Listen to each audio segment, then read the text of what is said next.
Yo.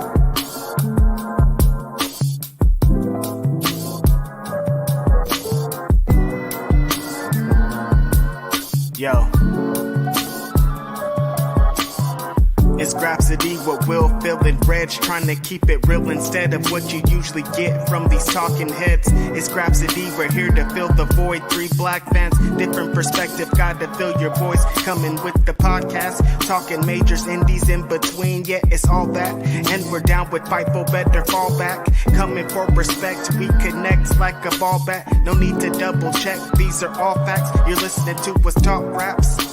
You're listening to us talk raps. Will, Phil, and Reg. Yeah, we're Grapsody, here to talk raps. Yeah, we're Grapsody, here to talk raps. Good morning. Bro, what?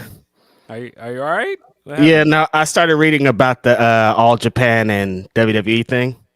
Oh, okay. I was confused. I was like, what? Right as the video started, I started reading that and I was like, what is going on here? So things got hella confusing for a second there.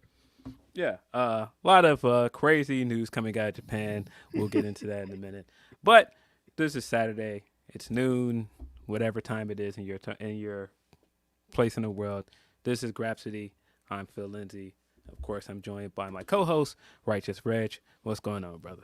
In the building, it's your boy, Media Man, your favorite rapper, your favorite writer, your favorite podcaster, not a dirt sheet writer, pro wrestling analyst, creator of the BW 500, if you didn't know. Very happy to be here. It's the holidays, Phil.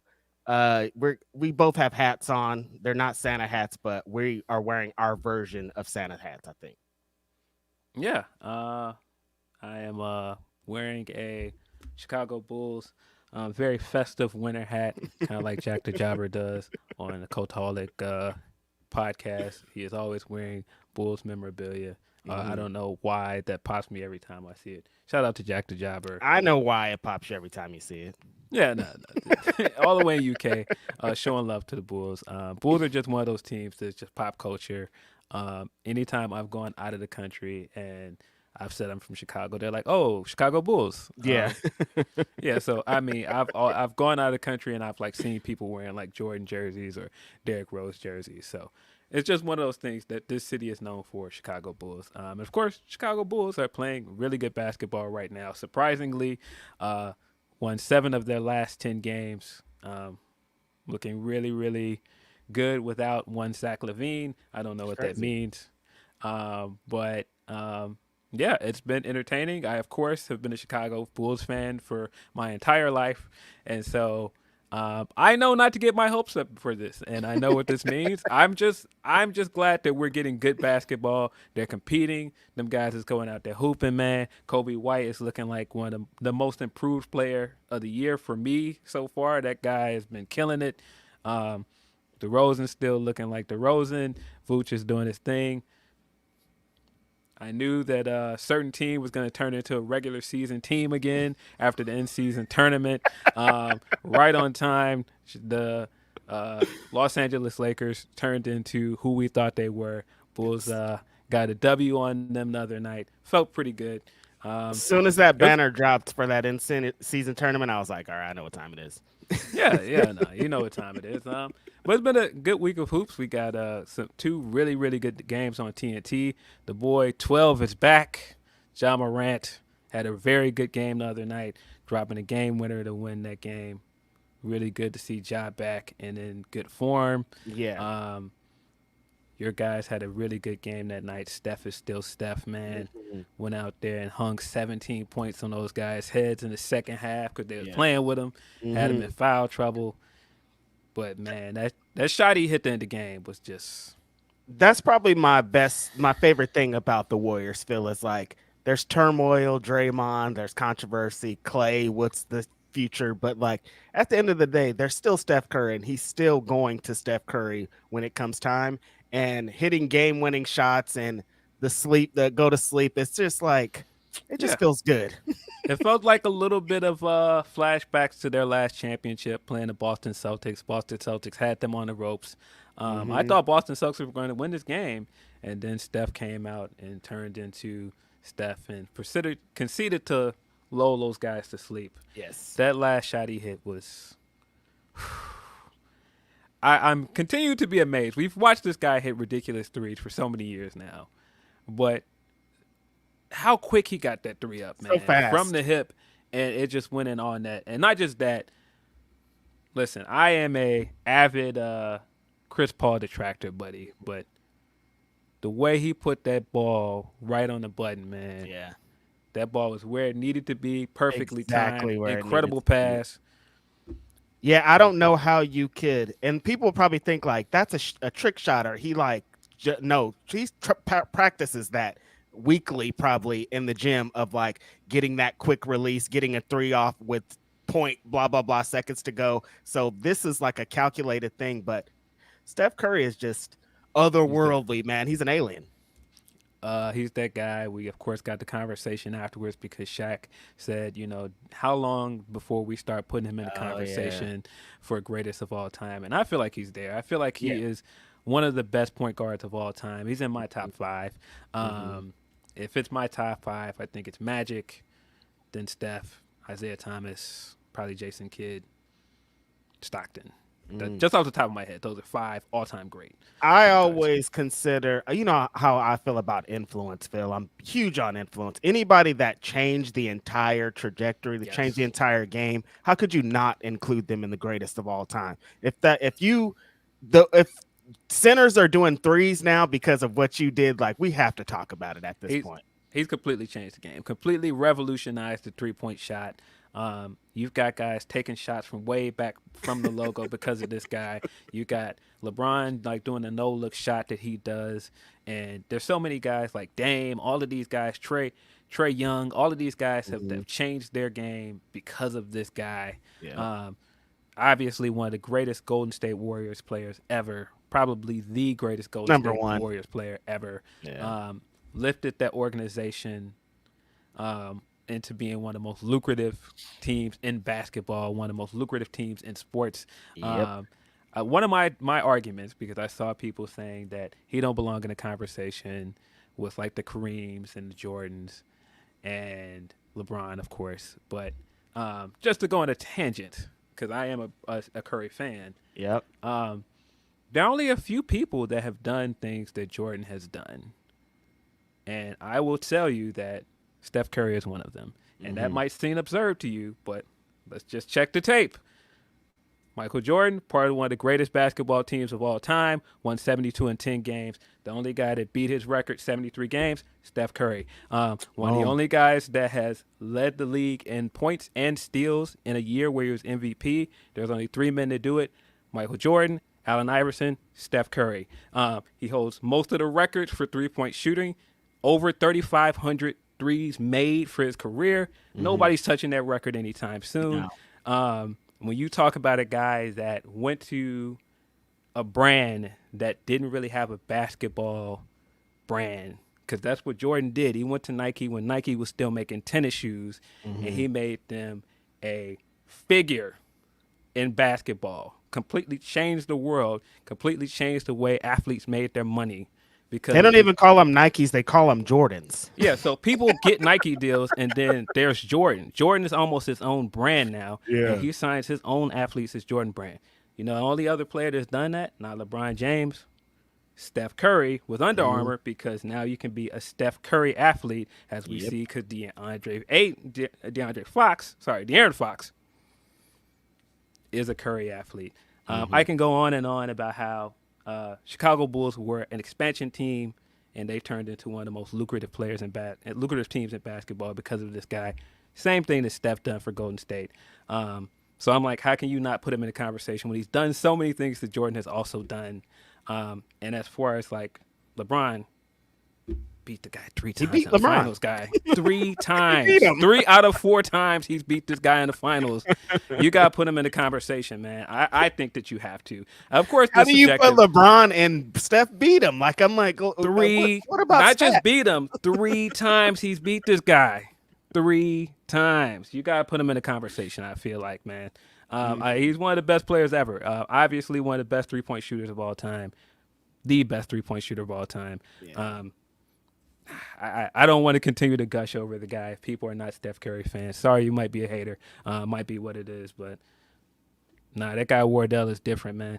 Gotta give him his credit. Yeah, no, seeing it all go in real time, like with kids in the Bay Area just being so excited. Working at a school and them only doing 3-pointers because of Steph.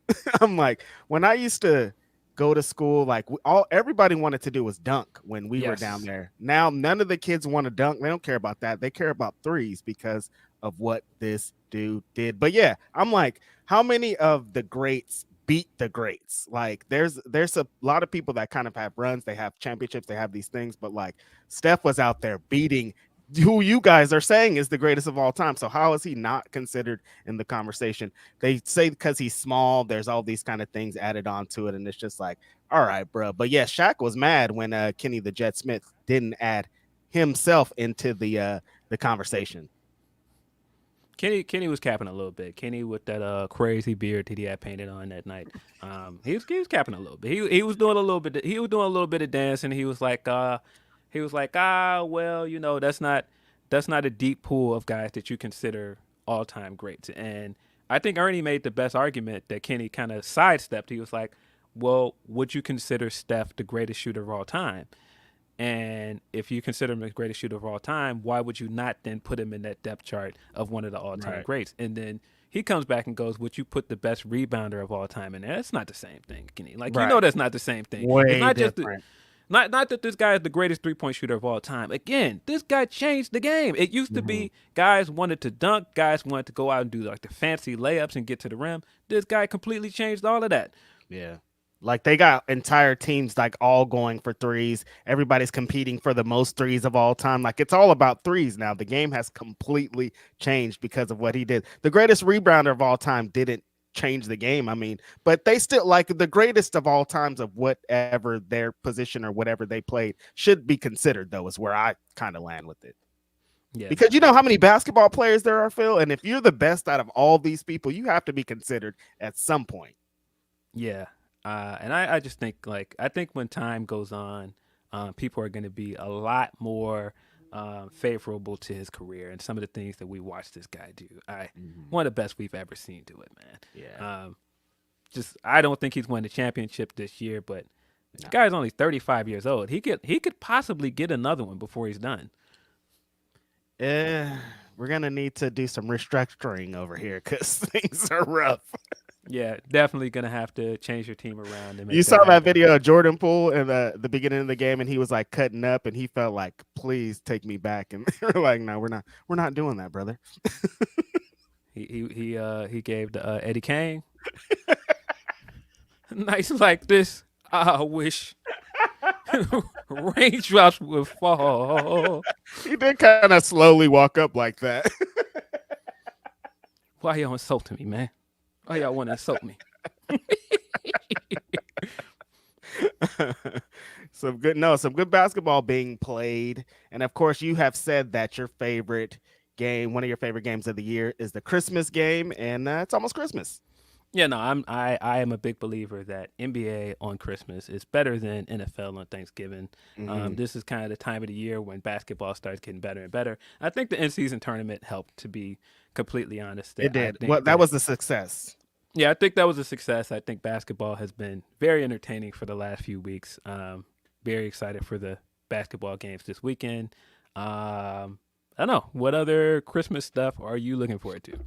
Well, after this podcast, immediately I am traveling to Bakersfield, of course. That's life of a holiday for Righteous Reg. So I'm going to be on the road for some hours driving and then give it to my mom. My mom said she's making some gumbo, so that's all I've been thinking about. On nothing else in the world has been in my brain. Christmas is different at this age. I'm like, no gifts or anything is happening. It's just about like seeing your fam, kind of kicking it and enjoying a little bit of time off. Yeah, you know, it's mostly enjoying people's company, man. Because Christmas at our age is getting to this holiday every year and kind of trying to avoid seasonal depression and other Yes. things. And you know, people are just not here. This is our first holiday without my grandmother. And there's like a bunch of other people. The more and more you go to these things, it's like the more and more you realize this person's not there, and less people that you grew up with are coming to these things. So yeah, I mean, I guess for people that kind of struggle during this time of year, you know, we'll get through it. Spend time with people that mean something to you, whether that be, you know, friends and family, internet folks for some people. I know internet friends are like a big impact on people's lives, but looking forward to spending the weekend with family, eating good food and what have you. Is the Christmas menu the same as the Thanksgiving menu? So there was some controversy online of someone said quit making Christmas or Thanksgiving food on Christmas, but like ain't it all kind of the same? Is it like holiday food like a holiday food similar? Right. Yeah, it's very similar. But yeah, very much looking forward to it. I sometimes have my bah humbug mood where I'm just like, Christmas. Because again, the memory stuff that comes with it, you got to spend a ton of money, sometimes money we do not have. And it's, so sometimes it can be depressing, but I would say power through it and just appreciate the people you have in your life that mean something to you. Appreciate like Christmas classics, get your Don Hathaway on. Yes. Your, James Brown, Santa Claus going straight to the ghetto, whatever I've other heard the Christmas Don Hathaway classic song so many times in the last 3 weeks. I'm like, every black movie, you can't watch a black Christmas movie without it. Like they're like, okay, we got the soundtrack. You know what's automatically going to be on there. Yeah, Donny Hathaway, of course, is classic. Of course, the Jackson 5, Santa Claus is Coming to Town is also another Christmas classic. I don't know if I'm missing any. Snoop, of course, Santa Claus Straight to the Ghetto. Yep. Run DMC, Christmas in Hollis. Yeah, throw on your favorite Christmas movies as well, Home Alone or whatever else. Christmas Vacation, Elf. Yeah, I watched a couple of the new. Speaking of black movies, I watched Ludacrismas. It's a ludicrous Disney movie, and brother, let me tell you, the acting in that was god awful. They gave Ludacris all the worst lines. I'm like, why y'all hook Ludacris up with like the worst lines of all time? And he's like a Grinch essentially the whole time. He's like mad. His daughter's like trying to enjoy Christmas. He's like, man, I hate Christmas. Like every 30 minutes, he's like. I hate this. And it's like, man, these are some terrible lines. Lil Rel's in it. Shout out to another Chicago legend out there. But yeah, it's a Disney movie. If you guys are interested in the cheesiest of cheese, definitely check out Ludacrismas. That's not what it's called at all. Ludacrismas. He's in there. Yeah, I haven't seen this, but this influx of terrible holiday Hallmark movies. They're so bad. The Tubi Christmas movies are straight to it just. Yeah, I have not watched a bunch of them, but there's no shortage of Christmas movies if you're looking for something to watch. Of course, I watch Christmas Vacation and The Christmas Story every year because, of course, these are my classics. Elf is a classic to me. Yeah. Yeah. Friday After Next for the black Friday people. After Next, classic Christmas movie. Yeah. I'm sure we're gonna have the same debate that we have every year of is Die Hard a Christmas movie? Like, listen, I've guys. seen it. You've made your point. Die Hard is a Christmas movie. It is. I don't need to hear this every year. You win. It's in the list. It just, I don't know. It's like somebody's like, oh, yeah, I forgot about this debate this year. Let's get into it. It's like, no, it is. You win. It's around Christmas time, holidays. We agree. We're all in agreement that this is what it is. So, yeah, shout out to the people celebrating. Shout out to the people not celebrating something because some people, this is just Friday, Saturday, and Sunday, and they don't care about nothing. And shout out to y'all, too, because that's how it can be and that's how it should be because it's a little bit rough sometimes. When Phil said sometimes spending money that you don't have, I'm like, oh, man, like, and for what? Some dumb day, and it's like, yeah, stressful. It is definitely not as fun as when you're a kid and you don't realize like how money works and all this other stuff. You just know that there's Christmas gifts under the tree, and it's all good times. But I'm thinking back, I'm like, damn, my mom was going through it to get these dumbass gifts to buy a Super Nintendo. You know how much a Super Nintendo cost back then? Yeah, I don't know. I definitely appreciate that stuff. The older I get, that my mom made sure that we had Christmas. Because it's but- hard out here. If I had a kid, I'd be like, shh, hope you like Happy Meals for Christmas, big dog, because it's crazy outside. Yeah. Speaking of Christmas gifts, we have a interview right after this show. We recorded last week right after Grapsody. Talked to the young GOAT, Leo Rush. Yep. Look out for that interview right after Grapsody. Should be dropping, I don't know a specific time, but right after. Right afterwards. Definitely a dope interview. We got into some some really interesting stuff, some mental health stuff, some return stuff, some all kind of stuff. I thought it was a really good interview. One of the best that Phil and I have done in a while. Yeah. I was really excited to get Leo. We're both, of course, big Leo fans. And I thought he seemed like he was in good spirits given the story he told. It seems like he's excited for his return, excited to get back out there. He's been working, doing a lot of media appearances, doing a lot of promoting. So I'm excited to see where he shows up next. Speaking of returns, I don't know how deep into the pod we wanted to get into it, but shout out to another Chicago legend, Ali, going crazy with the dates. He came outside and was like, no, I'm really outside, y'all. I'm not fake outside. He announced about 20 dates, and they're all heat. He's going to be wrestling Leon Slater, Mike Bailey. He's a Gringo Loco match. He has a full schedule of heat, and he's about to hit the ground running. Bill, are you super excited? I'm sure you're very excited about this. Very excited about this. Big fan of Ali from his time with WWE, from his time on 205 Live. Very underrated for his time in WWE, I feel like. And yeah, he definitely hit the ground running this week because he is a free agent now. He is one of the top free agents coming into 2024, in my opinion. And yeah, he hit the ground. He dropped a video for his world tour. That promo he cut during that was cool. I thought the production and everything for it was really, really good. And then, of course, he announced all of his bookings for the next few months. He's got some big matches coming up. Like you said, he's got the Leon Slater match with Progress. He's got the Jack Cartwheel and Gringo Loco match as well. Got another Gringo Loco match. He's got the freelance date coming up, of course, because that's his home promotion here in Chicago. Yeah. He's got a Pandemonium date coming up. I think the Phi. He's got a Trey Miguel match that he was promoting. Speedball Mike Bailey, like you said, was Prestige. Robbie X was Rev Pro. And there was another big one with a bunch of Lucha guys. I think it was like Penta El Zero, Gringo Loco, and Vikingo for Dreamwave. Yeah. Brother. So he is going to be feeding the fans really, really well next year. Very excited to see what he's doing. He's one of those guys I feel like that is a big free agent coming into next year. Leo, of course, is a free agent as well. We still are on Mercedes' watch because she is also still a free agent. Ospreay got snatched up pretty early, so he will not be a free agent in 2024, but I still feel like it's a big year for free agency. We've got the Okada stuff lingering as well because there are the reports that he may or may not return to New Japan.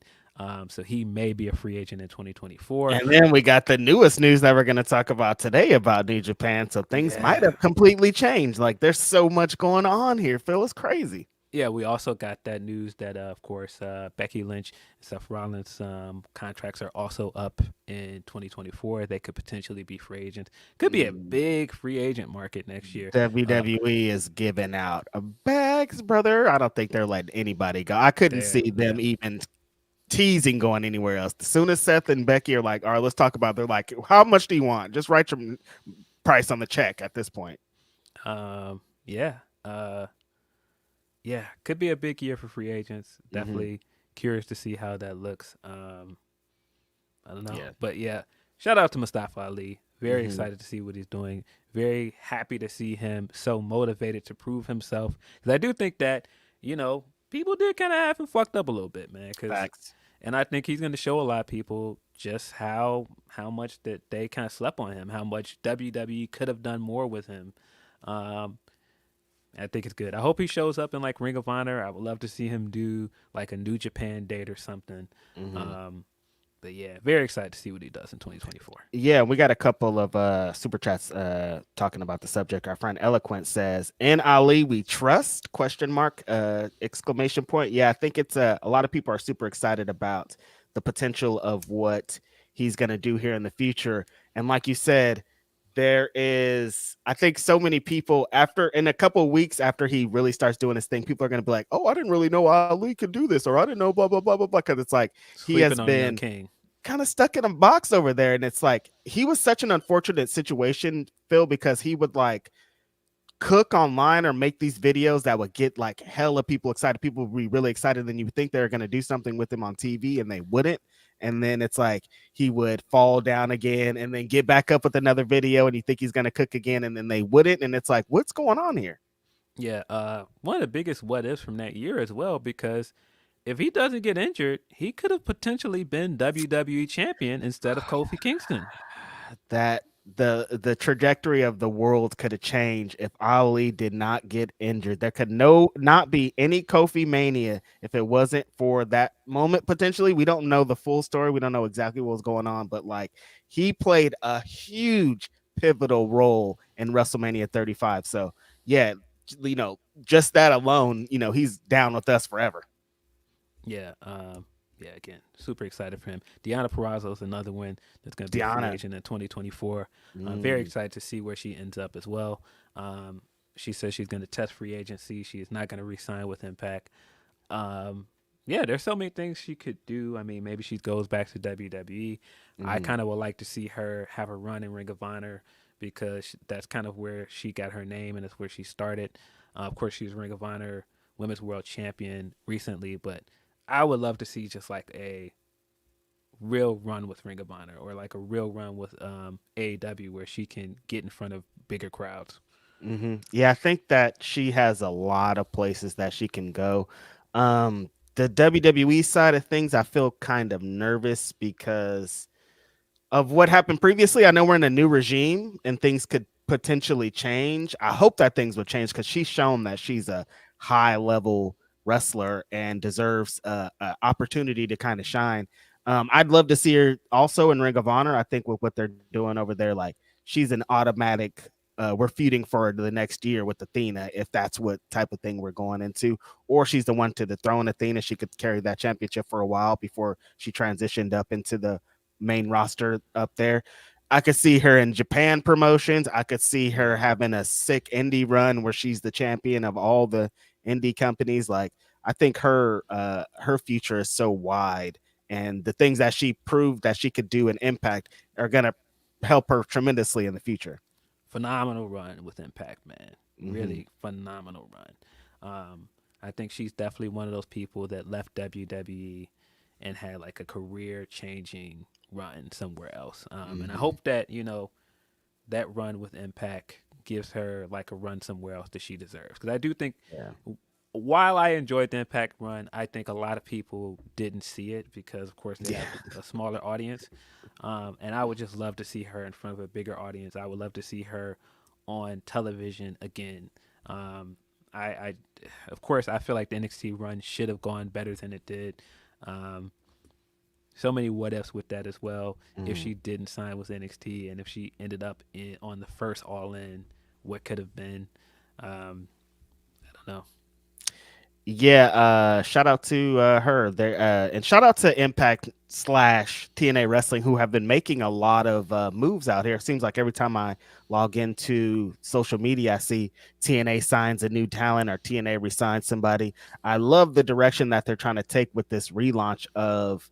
You're gonna see they're signing a lot of like familiar faces, but they're also signing a lot of new faces and a lot of people that are gonna be the future of this company. And I think kind of starting out with this new roster, this fresh kind of look and this fresh everything going into the new year, I think is a pretty big deal. Yeah, they just signed Kushida, which is Kushida, pretty yep. exciting. So, yeah, it's looking up for TNA / Impact. Yeah, we'll see. We'll see. Van Twinblade, another one on the line of the Ali is Ali for Indeed. Ali for Indeed. Reg, make Mike book Ali for Indeed. Also, there's a Glory Pro show next week at Del Mar Hall. Get down here, Philip. Yeah. Hey, man. Might have reached out to Ali. I was gonna say, yeah. Didn't come to fruition, but yeah, we did shoot our shot at Ali. Yeah, I was gonna say a couple of my podcasts have been interested in that, and it doesn't seem like that's what his vibe is. Kind of go. I think he's on a show improve type of deal going Yeah. forward. Like he doesn't need to talk at this point. He's talked. He said everything that he needs to do. He's gonna show us in the ring what time it is, Yeah. and I'm not mad at it. Bragov says, "Happy Grapsor Day and happy holidays. 2023 was a wild year of wrestling. Looking forward to 2024. Hope y'all have a great 2024 filled with happiness." Appreciate you, Bragov. Yeah. Thank you Yeah. for supporting the whole year. Yeah, it has been a wild year.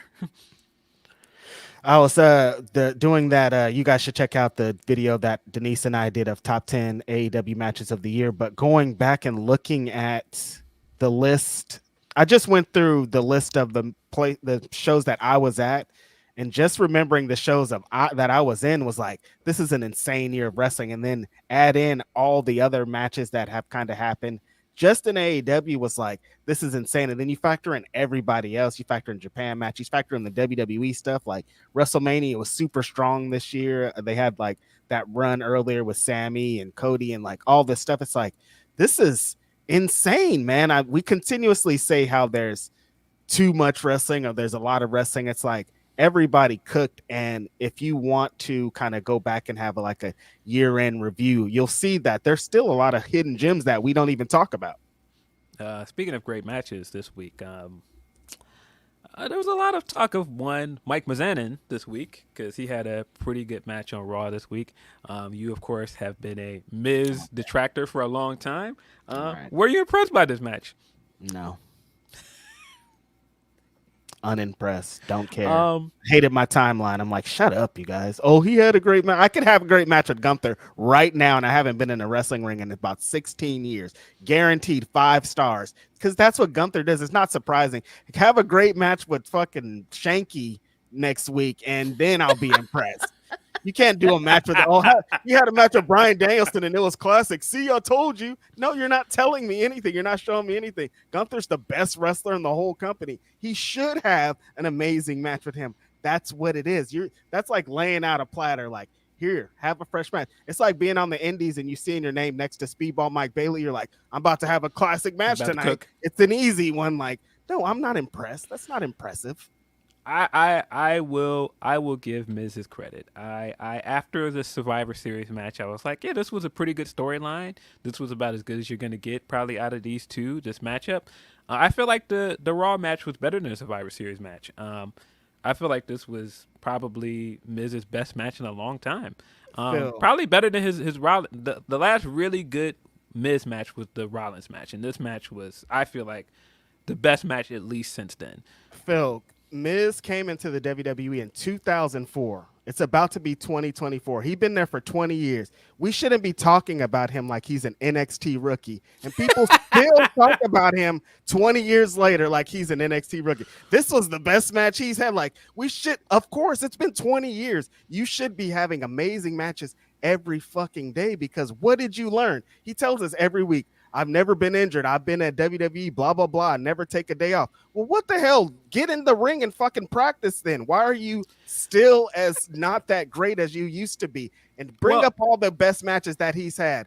Who are they with? The people that you're supposed to have great matches with. Oh, he had a great match with Seth Rollins. So did I. So did I.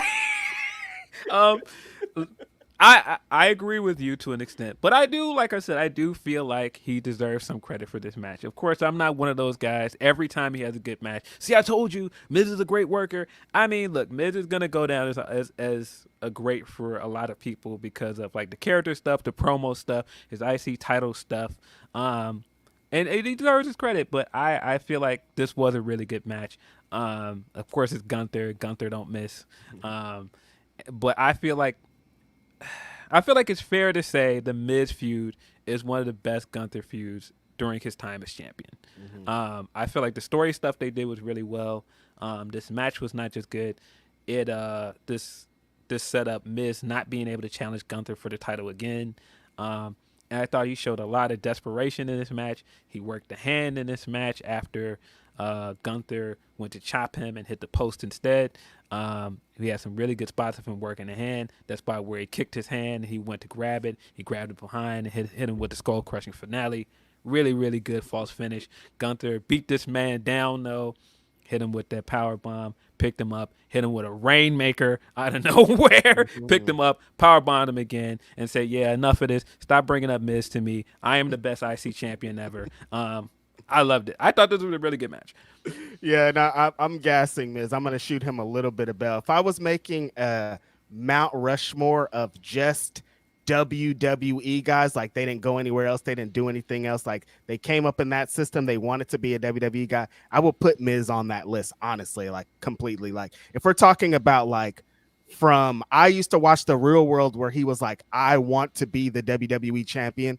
We're talking about from reality to superstar. He might be like the best that's ever done it. Yeah. If that's what we're talking about, just because like I saw him come from nothing to being in the WrestleMania main event. I was at that show. So like, I don't like the guy's wrestling, not totally in for me. I don't care about a Gunther match, but if we're talking about like his place in history, he deserves everything that he got because he's earned it.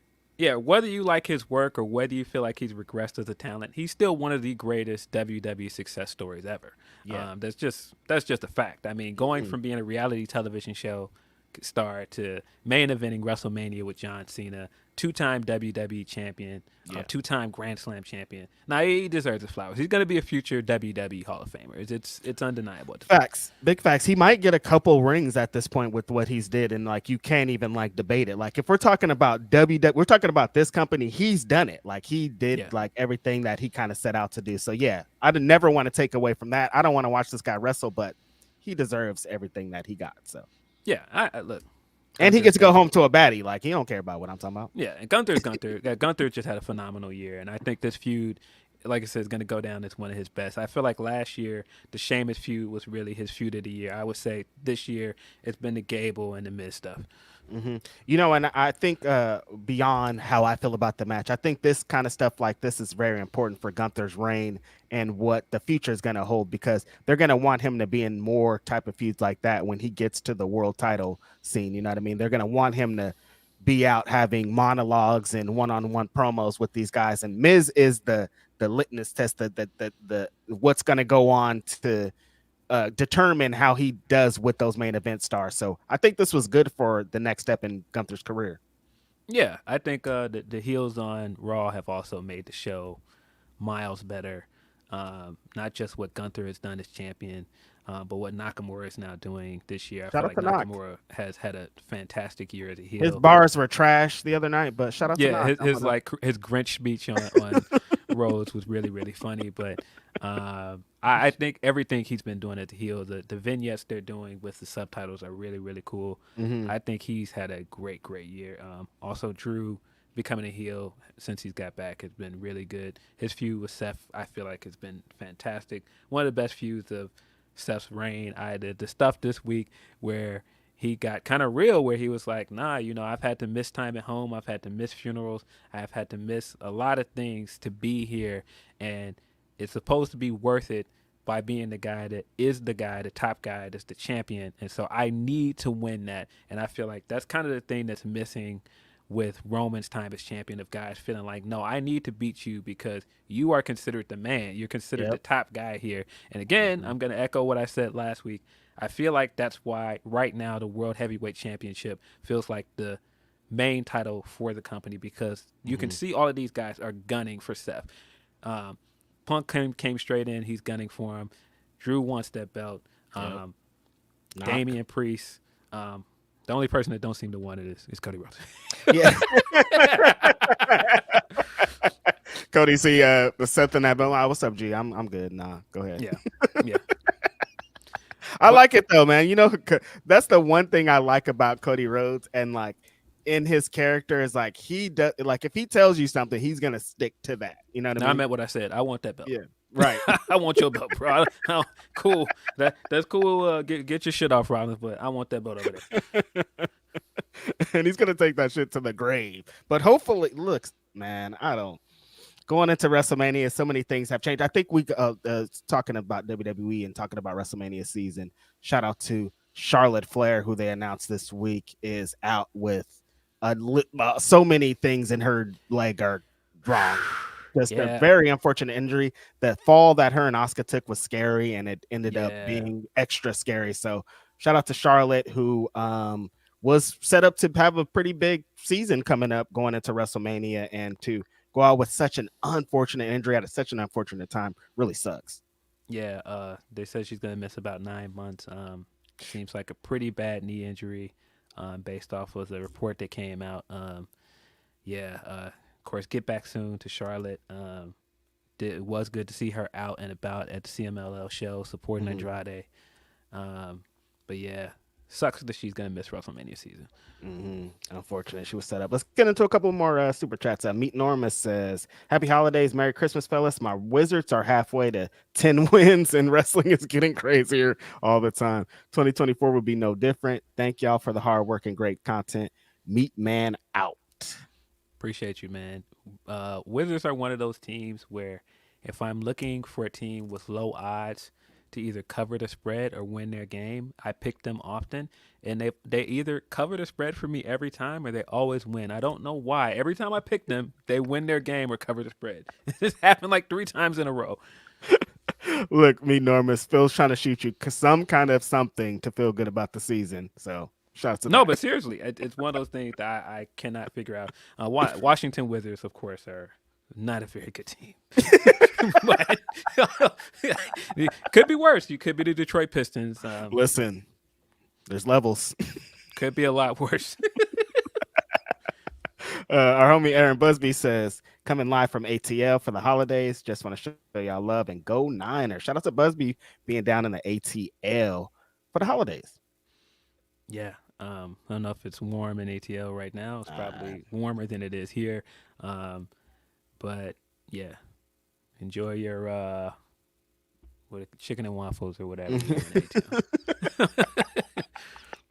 Chicken and waffles or whatever you're doing out there. I'm sure it's super lit in Atlanta for the holidays. They always do everything pretty big, and they're funny about everything, like everything in general, honestly. Just such a funny place to exist and live. But shout out to Busby. Hopefully everything's good. Hopefully your fam's good, and hopefully you're chilling. Yes Boy says, Phil, do you recast Kang with another actor, or who do you want to see be the new MCU main villain? Dr. Doom? ? To me, Dr. Doom is possibly the greatest comic book villain of all time. So, of course, I do want to see an actual good Dr. Doom on film. So I would love it if they go with him as the next main. I think they can easily recast Kang if they wanted to, though. There are guys that probably fit that role. I would say just recast him at this point. But if they don't and they go with Doom, I'd be really happy with that.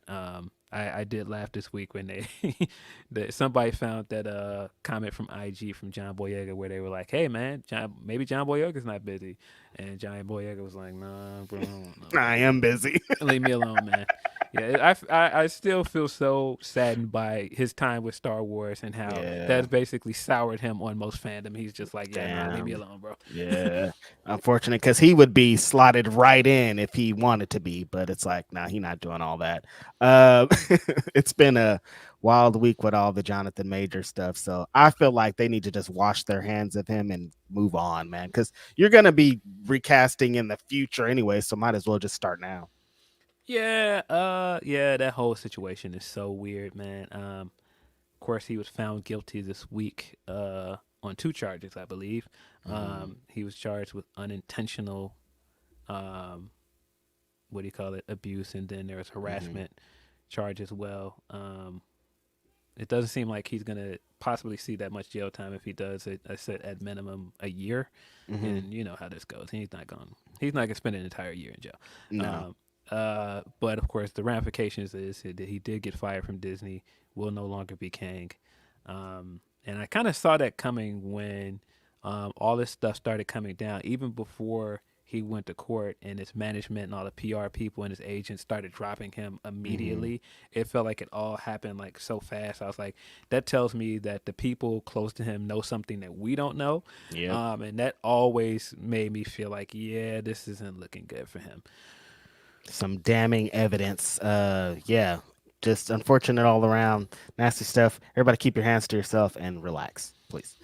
Johnny says, next year Continental Classic should have 4 leagues. fresh semifinals, and a world title shot for the winner. I know there are a lot of titles, but Tony should make an AEW/ROH high flying belt. Maybe. I wouldn't be mad at like cruiserweight belt, but I know why AEW has never wanted to have a cruiserweight division. They've always wanted to treat the smaller guys like they can compete for the world title. They don't want Yep. weight classes, and I understand it. But they have so many great luchadors and stuff that it feels like, man, they could do so many great things with like that kind of division. Even if they didn't want to call it the cruiserweight division, just call it something else, kind of like the X division. Just find Yes, something else to do. exactly. The spot food division. Look, just make the belt, bro. We want to see some flips and shit, so make it. I'm all in. DNC Digital says, "What's up, fellas? Have you guys had a? Hope you guys have a blessed holiday. Thank you. Taking my daughter to our first AEW show tonight. Finishing the year strong after having a rough few years, and you guys helped. So thank you. No, thank you for supporting. Thank you for being here, and hopefully everything is great tonight at the. What's going on tonight? What is tonight? Oh, Collision. I was all, what day is it? What day is it? It's Christmas night. Yeah, man. I'm glad you're doing better, man. I'm glad we can help you out, man. But yeah, man, Collision should be a good one. A lot going on tonight for Collision. Got more Continental Classic stuff. Got a big return for you. Should be a good show in San Antonio. Yeah, should be pretty exciting. The Continental Classic work has been top notch, and I'm sure tonight with Claudio and Brian Danielson that we're gonna see some wild shit. Van Twinblade also says, okay, Will ain't here. Can we talk about how annoying 90% of Christmas music is? Little kids singing badly or the same 20 famous songs over and over? It depends on what it is. I'm of course not like into hearing like the caroling and all that stuff. Nah. But like I said earlier, we have so many classic Christmas records. Can't say that I am a big fan of the Mariah Carey record because it's played to death and we hear it so much. But of course that's a classic as well. I just feel like it's just played way too much. Some more Christmas content. Devil Kazuya 27 says, since it's Christmas, what's the best pie? He says key lime. Sweet potato.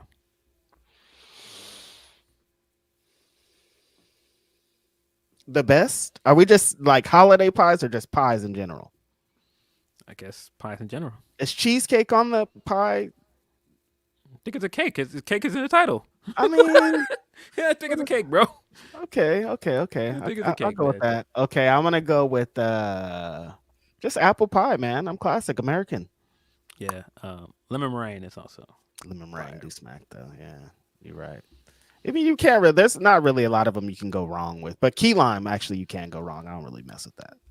I see. I can't. I side-eyed when I saw that as well. Key lime. I don't know. That ain't really on my. Ain't really on my radar like that, bruh.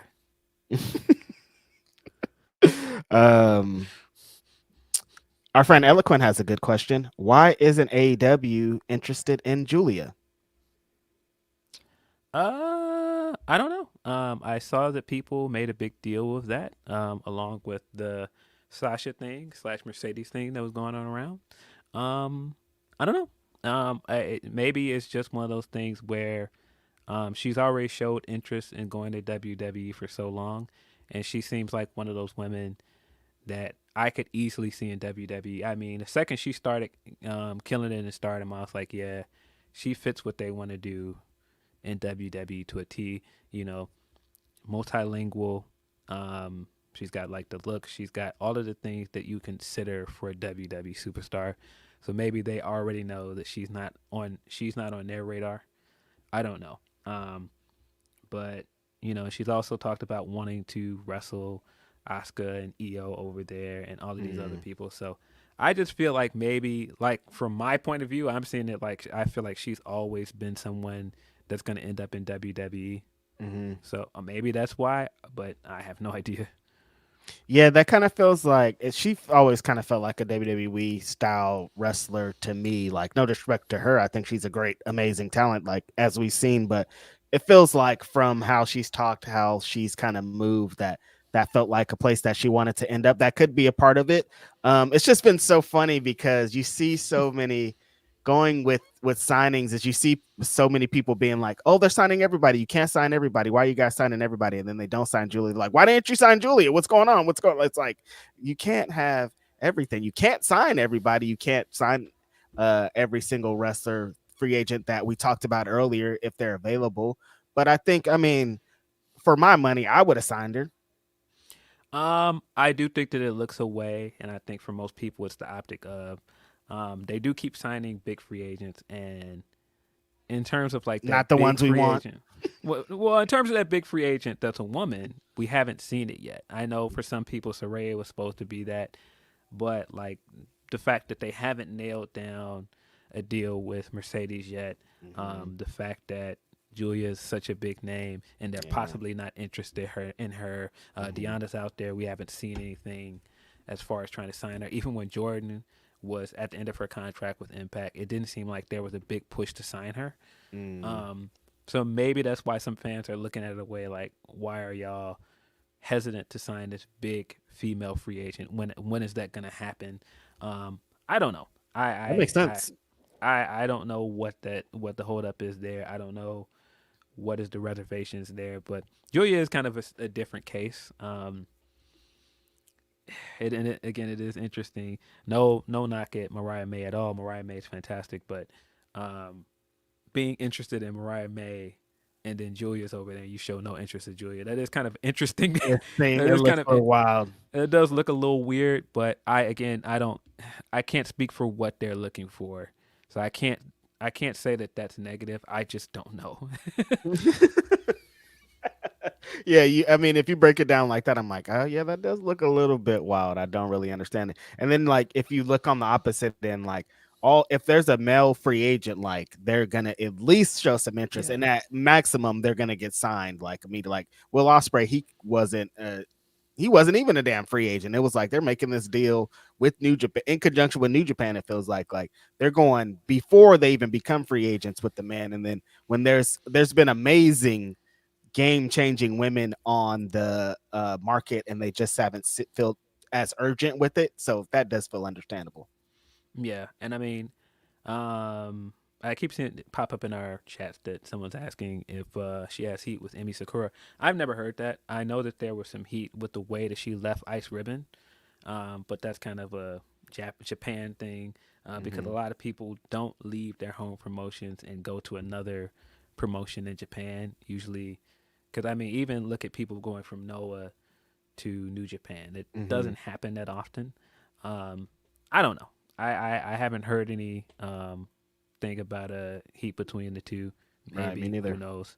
I don't know, man. I do think it says something, though, that we keep hearing, like, one of the holdups with, like, the women's division is that they haven't had that big star. And it's like, all right, but sign that big star when it becomes available then. And you can't be like, oh, we want to build our own stars, but then you've had chances to build stars and that kind of slipped between your fingers as well. Because the Jade thing did happen this year, which is another big thing to happen this year that it seems like that's one of those big news stories that happened and it has just kind of fallen because there's so many big news stories. It's kind of fallen into the pile with everything else that's happened.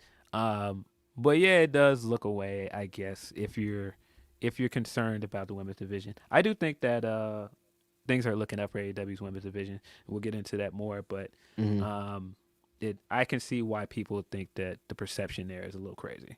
Yeah, definitely does make sense. Anime Otaku number 2 says Miz and Yoshihiko win. Favorite belt gimmick? I really like the idea of New Japan's TV title having the win or vacate rule. Ice Ribbon's triple ribbon too. Yeah, I like what they're doing with the TV title a lot. Zack Sabre has been tremendous. Yeah, I like it. No notes. Yeah, that's definitely probably my favorite one going on right now, just because the gimmick is cool, but then Zack Sabre kind of being the one to be at the forefront of it makes it even doper. Smiley BWR says, afternoon, boys. Merry Christmas Eve. Hope y'all doing well. Wrestling in 2024 about to be a time, and I'm excited. Phil needs to come to freelance in 2024, and Reggie needs to visit more. Hi, Tracy. Hello. Happy holidays. I hope you're having a good one. And yeah, I definitely want to come back to Chicago. The freelance, what Ali's about to do for an already very booming Chicago scene is going to be a lot. Yeah, definitely gonna try and get out to a freelance show next year, especially if we're gonna see Ali pull up. I'm sure we're gonna see him more than once in Chicago. Our friend Shanika, happy holidays. Shanika says, happy holidays, y'all. Wishing you and yours the best. Thanks for everything during this extra wild year. So cool. Leonard Ayers III says, as if the year hasn't been crazy enough, New Japan closes 2023 with the news that the ace of the universe is the new president. Zack Sabre Jr. Tanahashi is going to be insane at Wrestle Kingdom. Same for Okada Danielson too. I think that's a good transition for us right there. Yeah, we did get the big news last night that Hiroshi Tanahashi is the new president of New Japan. Wow. Came out of nowhere. Was not expecting that at all.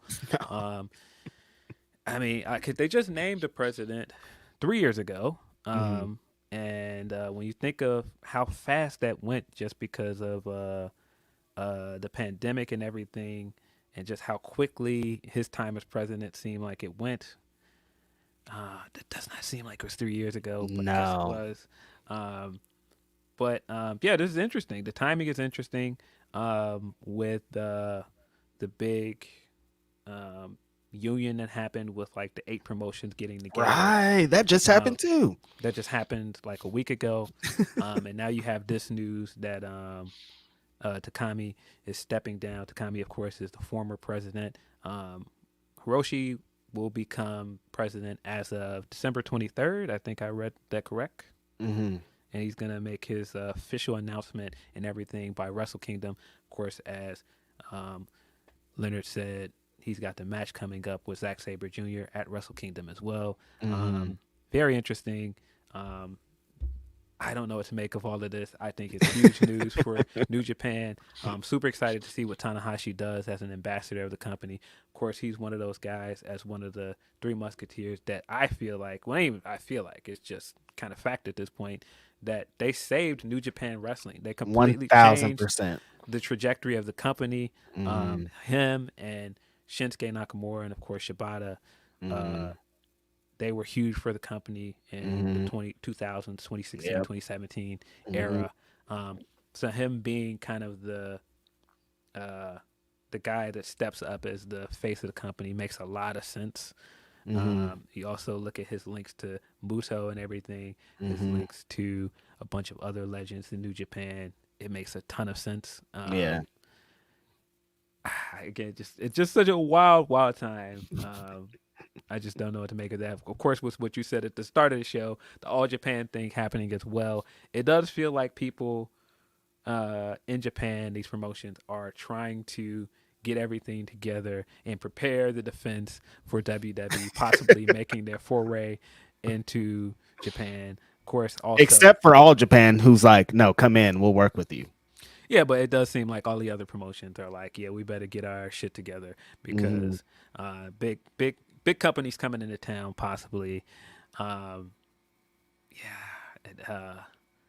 think having somebody that American fans know in Tanahashi makes a lot of sense as well. He's, of course, the guy that coined the term Forbidden Door. A lot of people get that. Him being now the guy that stands at the front of the Forbidden Door for their company is also very interesting. But yeah, what do you make of this? I think this is as fitting of a move that you can make as ever, honestly. Like having Tanahashi represent as the president for what he did for New Japan. There was a time when like New Japan was still doing New Japan things, but like the fanfare and stuff out of Japan, it wasn't really hidden. But the one thing coming out of there that I would consistently hear about was Okada and Tanahashi and these matches that they were doing. Like they brought this company back to prominence to be the number one Japan promotion, and he was right there along with it. Kind of what the history of what New Japan represents, Inokiism, the training, everything surrounding it. Like this is perfect. Like this makes so much sense. And what we've been hearing, for the last couple years at this point of him transitioning out of being a full-time wrestler, I think this is a perfect move. It all happening so quickly, and it's only been 3 years, and New Japan has had they've had a couple of different regime changes in the last couple of years. So it's like, okay, I understand what y'all are trying to do. They're trying to expand still into the U.S. market. I think this is probably the most perfect way. Like you said, American fans know Tanahashi. Him being the face of kind of the business side of it, I think is a perfect, amazing move. And who else could you honestly have in there? And he's still working. He's still going to be at Wrestle Kingdom. This is going to give Zack Sabre Jr. a line of fuel to drop on him on his way up there. So I think this is great. Yeah, I'm absolutely looking forward to the Zack Sabre promos alone off of this. He's gonna definitely get his shit off. But yeah, I think you're right.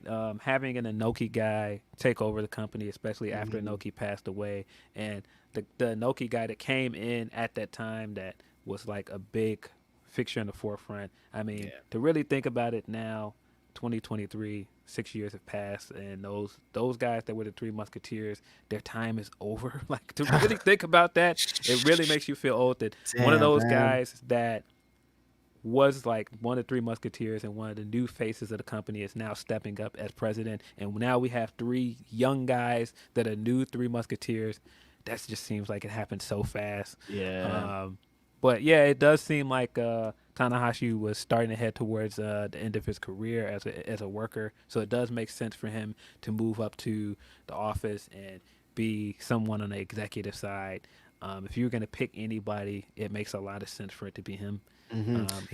I like this move that they're making over in Japan, though. Like you said, with the union they kind of have, like we're getting ready for this, but also like we're strong right now. Like the Japanese scene is not only in New Japan, but in All Japan and Tokyo Joshi Pro, like DDT. Like there's all these other places that have kind of been thriving and doing this great work. So I think this is just another great notch on that belt. And New Japan has been in a there's some people it's so this year has been so funny. You talk to some people and they're like, oh, it's a great year and it's all this, and then there's some people like they had a good first half of the year, the second half hasn't been the best. Sonata has been getting a couple of complaints, so there's like some things, but I feel like they're consistently trying to improve. They're consistently trying to be the best company that they could be, and this is one move in the right direction.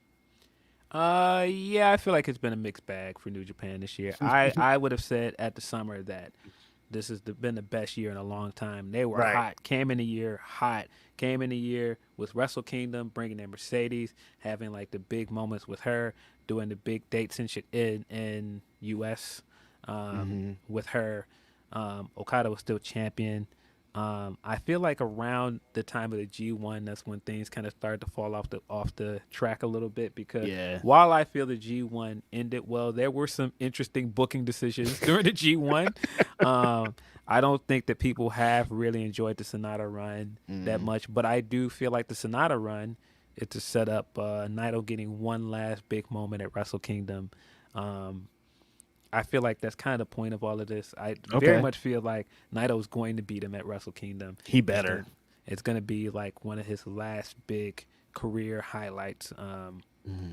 I feel like the stuff that they're doing with LIJ and possibly going back to like the House of Torture stuff and all these other guys, I'm cool with it. I do think that the build for Wrestle Kingdom could have been better, but there are things I'm excited for. Of course, the Danielson Okada match. Very much excited to see what happens with Naito. Very much excited to see Hiromu take on one of his greatest rivals. Because, I mean, that match is going to cook regardless. I do wish we got some bigger matches there. I do wish that the Leo stuff ended better. I feel like he should have been getting his match by this point.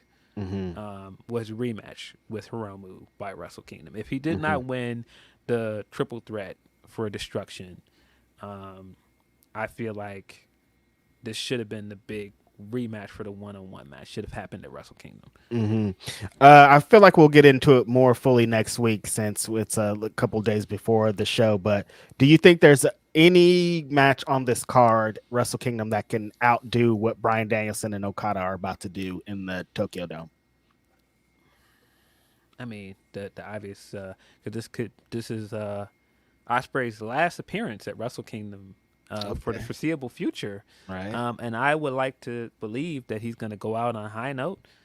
He's got the big triple threat coming up with Jon Moxley and David Finlay. I think that that's a match to look forward to. I think it's Ospreay. Ospreay's had a phenomenal year, and I feel like he's going to try and go out on a high note.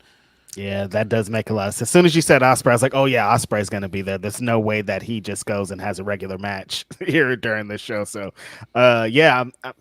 next year for Ospreay is going to be so interesting because I think we've been talking so heavily about Swerve and like him kind of being next up.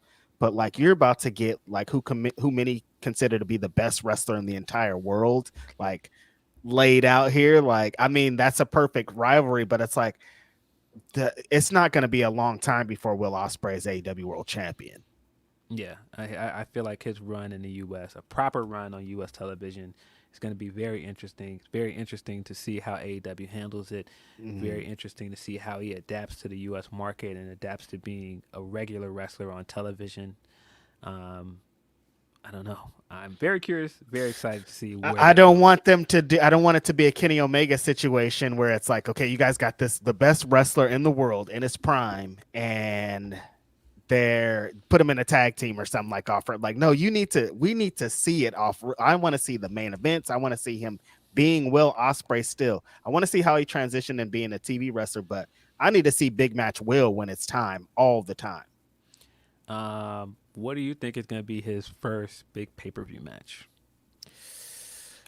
Is he going to, well, in that promo, I'm trying to remember, did he say he was going to be at Revolution or after that? I have to assume he's going to be there by Revolution because his contract initially was going to be up at the end of February. Right. But he, of course, is already signed with AEW. So I have to assume he's going to be at the first big pay-per-view after February, being Revolution. I kind of can see him getting the Orange Cassidy rematch right off the bat. If Orange is still champion by then, I could see Ospreay versus Orange Cassidy for the international title.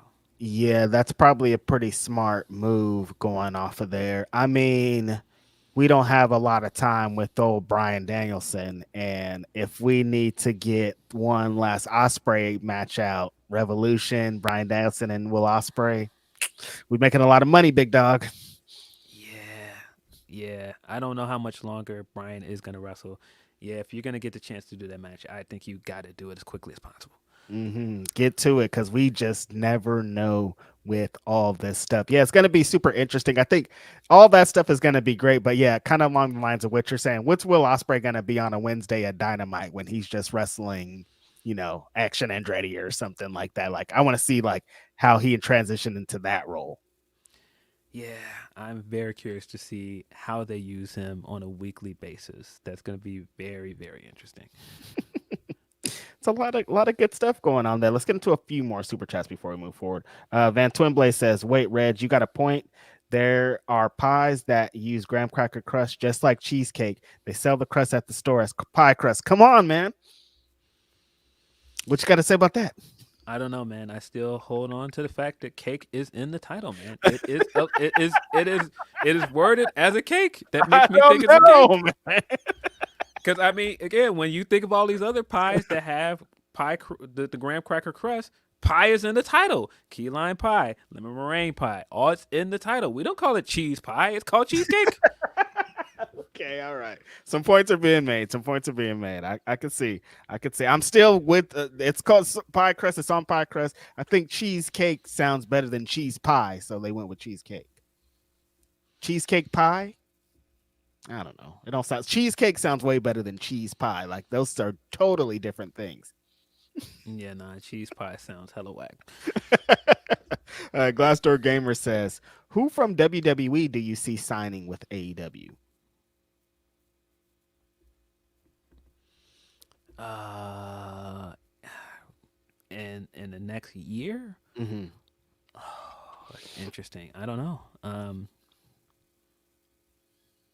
Could you see like this name was kind of teased a little bit a few months here at the end of the year? Sheamus type. Sheamus in AEW would be very, very interesting. I don't know what a Sheamus run outside of WWE looks like at this point. Mm-hmm. But I do like the idea of him being over there with somebody else that he has history with, and Claudio. Um, I mean, maybe Drew. I could We see don't Drew. we don't know if Drew's going to resign. That'd be Mm-hmm. very interesting. I think, of course, people had their talks about whether Rollins or Becky would jump ship. Becky and AEW would be extremely interesting. Yeah. Because we just talked about them not signing that big female free agent. Signing Becky Lynch would be the biggest possible Yeah. woman to come to that company outside of Mercedes. Mm-hmm. That would be Yeah, that's like very, bigger very than big if interesting. you got Becky Lynch. I honestly could see Rollins too. I know he talks about it being his home. He loves WWE and all that, but like the kind of spirit that what AEW was built on, Rollins was a part of that. So it wouldn't be crazy. Like he would like fit like a glove, honestly. When there was some debates this week, this year, blah blah blah, but Rollins is kind of tailor made for AEW. Like his whole style is built off what it is. Um, it would be very interesting, and it would fit the thing that I've been saying for quite a while, that he has more similarities to CM Punk than he thinks. He If does. he has gone on this entire run for about 3 years at this point, being a super company guy, saying all of the right things to try and fit in over there, saying that his dream was always to be a WWE superstar, and then ending all of that, leaving, that would make him look like a massive hypocrite. Um, and him going over to the company and joining Moxley after he said Moxley took food off his table and all those other things, that would look crazy. I love Um, it. I I don't know. I personally think he could cook over there. I think there's some great matches for him. Of course, uh, if Kenny ever gets back and wrestles at a high level, the Rollins match is one of those that I really want to see. The Osprey match is up there. The Swerve match is up there for me. There's so many things I would like to see him do outside of WWE. Even the idea of him doing Forbidden Door and getting to wrestle some of those guys from New Japan sounds really awesome. Okada versus Rollins, man, bro, give it to me. Like I would take it, but I think in terms of like out of those guys that you can get a free agent that can give you the match quality, he would fit over there perfectly. Yeah. I don't know Yeah, if yeah. his like style of character work and everything fits over there, but the matches, he can have the matches over there. I think he's he's a WWE, he's doing a WWE superstar. Like if he went to AEW, he would do something different. Like they got Rollins fucked up. I know Phil has said this a million times on this podcast, but this guy can do like anything needed, and like in ring, out of ring, like he is a major player. If he was any potential to be signed, like they would be silly not to at least tease it. This Yeah. guy, he likes WWE so much and he has a family. But I think before it's all over, said and done, I want Kevin Owens / Kevin Steen. Like, I think him and Sam Zayn have like, they too represent the spirit of AEW so much. Yeah. And I PWG, would, Ring of yeah, Honor. I'm saying like everything that's about this company, those guys were like in the trenches creating what would become this. Like, before it's all said and done, I'd like to see at least one match with the two of those guys over there. I know it's probably not going to happen. Kevin Owens is like a WWE superstar 100%. He's locked in, and I'm happy for him. Like they told him he was never going to make it. He was too fat. He was all these things. He shouldn't be in the position that he's in. And for him to go from that to this, I think is amazing. But just as a like I was there type guy, like that's one for me or two for me. Yeah. Yeah, getting to see him work with a lot of his friends, Young Bucks, Adam Cole would Come be a on. lot of fun. Getting to see him over there, working some guys that we don't get to see him work with in WWE. Yeah, I think there's a lot of intriguing things he could do over there. I think there's a really cool Mox feud you can do with him. Oh my God. Come Um, on. and I think there's Hard. There's another reason why I think Rollins leaving would be very, very cool. Him having that match with Mox forcing him to wrestle his style of wrestling, doing the bleeding and the death matches. Rollins in the death match sounds absolutely nuts, but I'm intrigued by it. I You would like all to see in? what that looks like. Yeah, me too, man. I think he would be, but it's like that's kind of how I feel about like anybody kind of over there in WWE. I'm not mad. I want everybody to get their money. Like, they're talking about Mercedes. I'm like, the only thing that's kind of frustrating for me about Mercedes is she's gonna kind of go there and do what she was doing. Right, like she's gonna have these big matches, but like the big matches with Bailey, the big matches with Bianca, the big matches with Io, the big match, like we've seen all these matches and they're gonna be amazing. It's gonna feel different and they're gonna present it different, but it's like she would have had an opportunity to do so many other things if she took otherwise. People just don't got the paper to do that. That's like not a knock on WWE, and most people want that. They want to be at WrestleMania. They want these things, but as somebody who's a little bit on the outside, I'm like, I kind of want to see you put into some different situations. Like Dolph Ziggler, they've been announcing some Dolph Ziggler dates. Like, I'm so intrigued to see Also, big free how agent. he is off of that, out of that system. Like, what's he gonna do in a non-WWE match? What's he gonna do in a non-WWE feud? Like, it's so intriguing to me. Yeah, very. I don't know. I agree with Mercedes going back. I'm a lot more interested in her doing more stuff in Japan, wrestling more Joshi wrestlers, wrestling somebody like Hikaru Shida, getting some of those AEW matches more than I am of seeing her go back to WWE and potentially doing more with Bailey. There are some things that we have not seen her do. That she could do with WWE. There's of course the Definitely. Jade match on the table now if she goes back. There are other like women coming up from NXT that could be big matches for him. The Roxanne match, of course. But man, I feel like we just scratched the surface with her post WWE run. I feel like there's so much more she could do. I would very much love it, even if she continued to be like a freelancer and didn't sign anywhere. She just kept doing dates with New Japan or Stardom. I still think that we haven't gotten to see her wrestle in Mexico on a big stage. I'm just not ready for her to go back. That's all this year, huh, Phil? That triple threat match she did, the Wrestle King, Yes. all that is just this has been the longest year in history. Yeah, all of that is this year. Her showing up at Wrestle Kingdom, the big Stardom matches, the feud with Mayu. The All of two that is matches this that I was year. at in Long Beach and in San Jose, like all that is just like it feels like that was 5 years ago. Had the Kyrie match this year. Kyrie is now back in WWE. All of that happened this year. My God.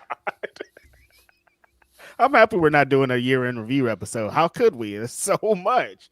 Jeez, that was all this year. Now I'm thinking about that triple threat match though. That was heat. Like, we're not gonna get anything like that again. Like, she really was doing something different. I love, like, yeah, we're never gonna get. I mean, we haven't got the Mexico thing yet. I'm saying never. Like, this is still all potential. I don't know. Somebody could offer her a bag, but I just can't see what is rumored for her to be wanting for her to go anywhere else besides over there. Yeah, man, the Athena match is another big one that I really want to see. I think there's good stuff that you can get out of a Tony Storm feud as well. Oh man. Because I mean, the thing about Tony now doing like the sports entertainer kind of thing with the timeless Tony thing is, now she did all of this stuff that Mercedes has not done in Stardom. She had a run in Stardom, like a real run. Like she had like the standard bearer run for a gaijin in Stardom, bro. She Like, the Mariah May stuff is not fake. Like, that's real. She really came off the backs of yeah. Tony Storm. There's so much stuff that I really would like to see Mercedes do outside the company, man. I wouldn't be mad at her going back. Of course, if she showed up in a Rumble and won her first Rumble or did some cool things, I wouldn't be mad at it. But there's just still so much stuff I would like to see her do. Yeah, and that's it. And yeah, I just kind of like what you said. There's like the whole roster of NXT women. They all want a Mercedes match. Like, there's a lot that's still on the line. But I'm just like, there's so many things that, like, she's still kind of in her prime stage that could be done outside that I think we're gonna miss out on with her going to get her big bag over there. I'm happy for her though. I just want her to get a big bag, and I guess that's all that matters at the end. She's the queen. She's my favorite WWE women's wrestler ever. So Yeah, I thought people made a big to do out of that because, of course, we got the news that Charlotte signed a big contract extension, Well and deserved. then the report came out that Mercedes' asking price is higher than whatever it is Charlotte got. Should be. Of course, as we know, Charlotte and Becky are two of the highest paid women's wrestlers in WWE. Probably two of the highest paid women's wrestlers in the entire industry. Yeah. Um, and I saw Probably people two that, of the highest paid women wrestlers in the history of pro wrestling at this point, I would think. yeah, I would Can't see assume more so. women that have gotten more money than them at this point. I would assume so. But of course, people then took that and ran with it and go, "Oh, what has Mercedes done to deserve this kind of money?" I just think that that's kind of crazy. All the Uh, things that they've done. I mean, she's. I don't think there's anything wrong with her knowing her value and saying that this is what I want coming in the door. And I'm not going to take anything less than that. Um, I'm not mad at it. I of course don't know what her asking price is, but hey, man, whatever her asking price is, pay her. You That's kind of think where I'm like at with it. you think Cody came in there and was like, "Oh, I'll take whatever you guys want." No, Cody No, went in there and said, "I want all the money that you guys have." Cody went somewhere else and showed you guys I can be that guy. I am Yep. valuable. Pay me. Mm-hmm. Yep. And that's what you're supposed to do. So I'm not mad at her showing people like, look, man, New Japan don't shell out money for just anybody. They shelled out Mm-mm. money for me though. They did. So yeah, no, pay me. And I feel her like if that's what she thinks her value is, pay me. And if you don't want to pay me that, I'm gonna keep negotiating until I get what I feel like is my value. There's nothing wrong with that. And And Phil, you think that she don't know how much Charlotte got too? Like you think I'm she sure she don't know does. that number? I'm sure part of her leaving and a part of her trying to show people what her worth is knowing what Charlotte and Becky were getting paid before she left and looking Yep. around and going, I'm not getting paid that. Why am I not getting paid that? And I've had so many career moments here. I've had so many first evers here. I've had so many accolades here. If you're looking at things that they've done, I've done what they've done. They've Yep. main evented WrestleMania. I have With also me. WrestleMania. I've also main evented WrestleMania. Pay me. Yeah, I hate people trying to be like, well, what has she done? She's done everything. There's like honestly not too much that she has to do going back over there. Give her the big bag. She deserves it. You're gonna market her. That you got to think of the future. People think that like these wrestlers are just like pay me because I'm better, blah blah blah. No, I'm going to come in and you're going to market me in the main events of WrestleMania. You're going to market me against all your future stars. You're going to use me so often. Like you should pay me for what I'm worth. And she's worth a lot, as we've seen. She changed a lot. When I went to that New Japan San Jose show, Phil, and looking at I've been to a New Japan show in San Jose and seeing how it looked after Mercedes there, I'm like, this is different, dude. Like she's They like they came want to talk there. about moving needles. They want to talk about things like she changed the directory. There were people that do not care about New Japan that were in the front row being like, I'm so excited to be here. They came there for Mercedes. Yes, that's They it. didn't come there to see Okada and No, Tanahashi I wrestle. don't care about They no came Okada. there for Mercedes, bro. They're like, oh, cool. That guy's cool. I don't care. Where's Mercedes at? At the end of the show, they brought Mercedes back out because that's how she is. They had her pose with Okada because that's what she's like. Bro, she main evented a New Japan show that had Okada and Tanahashi as one of the matches. That does not happen. A woman, two women. That definitely does not happen, not just for a woman, but a black woman. Yeah. That don't happen. So you think I'm about to go back to WWE and not ask for a giant bag? No, you got me fucked up. Let me get it. I need a giant one. Nah, and I'm sure she'll figure it out. Even if she falls short of her asking price, I still think holding out and showing people like this is my worth. If this is what you're paying them, I need to be in that same conversation. And if I'm her, I kind of want to set like a precedent coming back in. We ended on a wild note. We ended on some kind of controversies and things. I want to show coming back in like I have power. I have this stuff. It's not like when I left here. Yeah, and that's the other part of it. Y'all was showing a lot of disrespect, man. I don't know, man. Let that apology come in the form of a check. Straight up. Pay me. Stop playing with me, bro. Oh, you want to know where to start in rebuilding this relationship? Let me get a big bag and then we'll move forward. Because that's what's Give up. me the Though. loot. So I'm not mad at it at all. They keep especially this Charlotte news comes out. When Becky restructured her contract, they're going to offer her dollars on dollars on dollars. Like they're gonna Bro. offer her everything, bro. Like she changed the game too. So like if this is what I'm competing with, well, this is what I'm competing with, dog. Bro, Becky's another one where you got to show her the loop, bro. Yeah. I seen how different the energy was when she was appearing on NXT and she was a champion, and how different energy has been since then. Bro, you think if Becky's ain't the not gonna same. go on there and be like, I got you guys a deal? That's the first thing she's gonna Bro, say. she brought 1,000,000 viewers to NXT, man.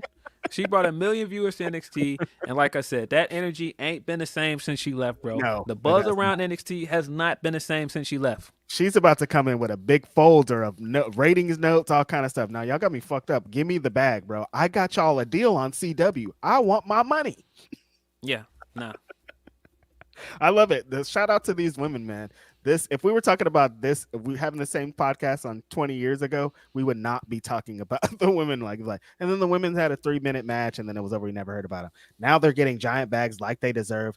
Now that we don't even celebrate them having main events so anymore because they happen so often as they should. We shouldn't be like, this is the first time ever. We should be like, this is the 5,000th time ever they've had a women's main event. I'm so happy to where there's still a long way to go. There's still a lot that needs to happen. But if I'm a women's wrestler coming up, it's looking pretty good for the future if this is how things are being laid out. Yeah, for sure. I think the fact that Athena is having such a big year with Ring of Honor and proving that Ring of Honor can be a place for women's wrestling. Of course, they just made the announcement of the new women's television championship as well. I do think that things are looking up for women's wrestling. And I think having two massive stars in Becky and Mercedes that are, coming up on new contracts, again, you got Pam. And the other part about the Becky thing that is also probably in her notes or in her bag when she's ready to negotiate. Yeah, like you said, not just got them a TV deal, not just went down there and got 1,000,000. Bro, she is a part of the reason why NXT won against Title Tuesday. Yep. Facts. She brought, I don't know what exactly the numbers were for that NXT No Mercy show, but she brought people out in Bakersfield. So get Becky her money.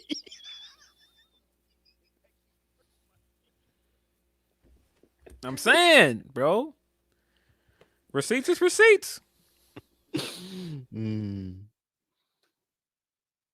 Hella funny. We're gonna move into a couple more super chats before we move forward. Oh, Will Chisholm says, is it true WWE's working with All Japan? Yeah, it seems like coming onto this podcast, what I was reading in the news that All Japan released I don't know if Phil is gone or still here, so I'm gonna keep talking until he comes back.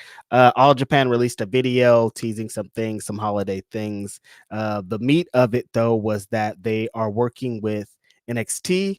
And they're gonna have an All Japan Triple Crown title match against Nakajima taking place here soon. With, they said, one of the strongest people in NXT. That opens up, like, if you don't put Dragunov in that match, like, what are we doing here? Like, how could you have anybody on the NXT roster that is going to bring the spirit of kind of what they do in Japan? Somebody that's been there before, somebody that is going to, you're not going to have to like train and transition and do all these, like, adapt him to this style of wrestling. You just send him right in there. I saw a lot of people saying that they would like for it to be Braun Breaker for some reason. I guess that's interesting, seeing him over there doing a different thing. Phil's gone. Hope he comes back. But yeah, I think it's super interesting, especially with the timing of everything. And previously we had the deal of WWE. There was talks of WWE starting WWE Japan or NXT Japan. So that kind of happening at the same time is interesting to me, because I thought that this whole talks of WWE being in Japan were dead, and for them to kind of get ramped back up as other companies are having such success, I think it's super funny and kind of how they do. That deal, I'm still kind of blown away because I was reading it as we are coming on the pod, so I don't know the full extent of it. but it's like All Japan is one of the biggest wrestling companies in Japan. They've been around for a really long time. Like it's been New Japan and All Japan and Noah for so long that I think them working with one of the biggest, who some people maybe consider them competition for New Japan, I think is super interesting. Philip Lindsey is back, I think. Yeah, froze completely out on me. Back. I wasn't talking about anything too much, just more about the WWE and All Japan deal. Yeah, huge news. I don't know what this means, but just the idea that NXT WWE is going to collaborate with All Japan is massive. Yeah, Devil Kazuya 27 says something about, so who do you think NXT is sending to All Japan on January 3rd? Oh, it's happening on January 3rd too. That's not far from now. I don't know. I don't know where this is going. Yeah, I was saying when you dropped out, like how could you have to send Dragunov, right? He's the NXT champion. He like has the what they would call fighting spirit. Like I think he represents that so much. Like how could you send anybody hard besides hitting? him? Yeah, Like how could you send anybody besides him at this point? yeah. I feel like it's got to be Dragunov, man. He's gonna give you the big match. I maybe that's part of the reason why they went with Dragunov as champion. I do think it was his time, but yeah, considering a guy that can go over there and represent your company, yeah, Dragunov makes a lot of sense. Speaking of Dragunov, how'd you feel about this angle that they did this week? Not a fan. No, Not a fan. I think coming off of the Mello feud and then going to doing this, I don't really understand it. It feels similar to what I didn't like about the Braun Breaker run, where once they had the big matches and they started trying to build up feuds for him, they started going backwards. I don't know. I could be wrong. Hopefully I am, but I'm not a big fan of this angle. Yeah, especially after like it was Rich Holland too. It's like I see what y'all are doing, but the lines are so fine. I don't really know if I want this. Yeah, a little too soon. Yeah. I don't know. We still got people upset about the. We're still upset about it. Yeah, I don't know, man. I'm not a big fan of it. And I kind of feel like the Mello and Trick stuff has taken center stage. They feel like the main story. It does. On NXT right now, and Mello is not champion. Interesting. It's very interesting. Single Blue Note the Panda says, how about Mason Mansoor at Deadlock Pro Wrestling? Talk about some guys that have made the best out of their release and how they have been constantly online, constantly making headlines because of the streaming and everything else they've done. They have made themselves incredibly relevant. Big Money Manny and Mace, whatever they do next, I think just based off all the stuff they've been doing online, people are going to be interested. Very excited about their feature, very excited about what they're doing, and I think we have a date book with them on Indeed coming up in January. Shout out to us. Hey. Brent Lockman says, President Tanahashi, go home 2023. You're drunk. Big news, man. Look, man. It's a wild way to end the year, man. I'm excited to see what he does as president. Yeah, I want to see if they're like. Do you think it'll be like a on-camera role too? Interesting. I don't know. I do think that he will be like a representative for the company with like Tanahashi did the authority, like, oh, Tanahashi's gonna come out and make this match. That's gonna be really funny. Yeah, Tanahashi being a big part of like the matchmaking for Forbidden Door makes a lot of sense though. Like him being on camera with TK and being in that situation where he is making the announcements. Yeah, I feel like that's definitely gonna happen. Right. Alex Diaz 1990 says, who do you think is the TNA signing? Ziggler, Riddle? Yeah. Scott D'Amore released a statement saying that at the big TNA relaunch pay-per-view that they have a big signing and everybody should be excited about it. What you think, Phil? Yeah, I don't know. Snake Eyes.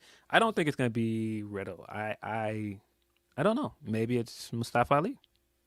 That as a guy that I feel like can go over there and fits like what they do with the X division.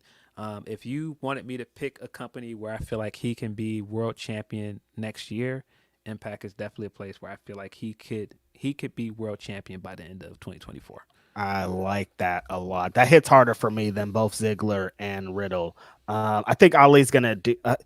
Also kind of on the same token, it's kind of like I want to see him continue to do this independent thing, but like if he signs with Impact or AEW, it doesn't matter. Like he's not gonna have to change anything. So it's a super exciting time for Ali. I think he's on his way.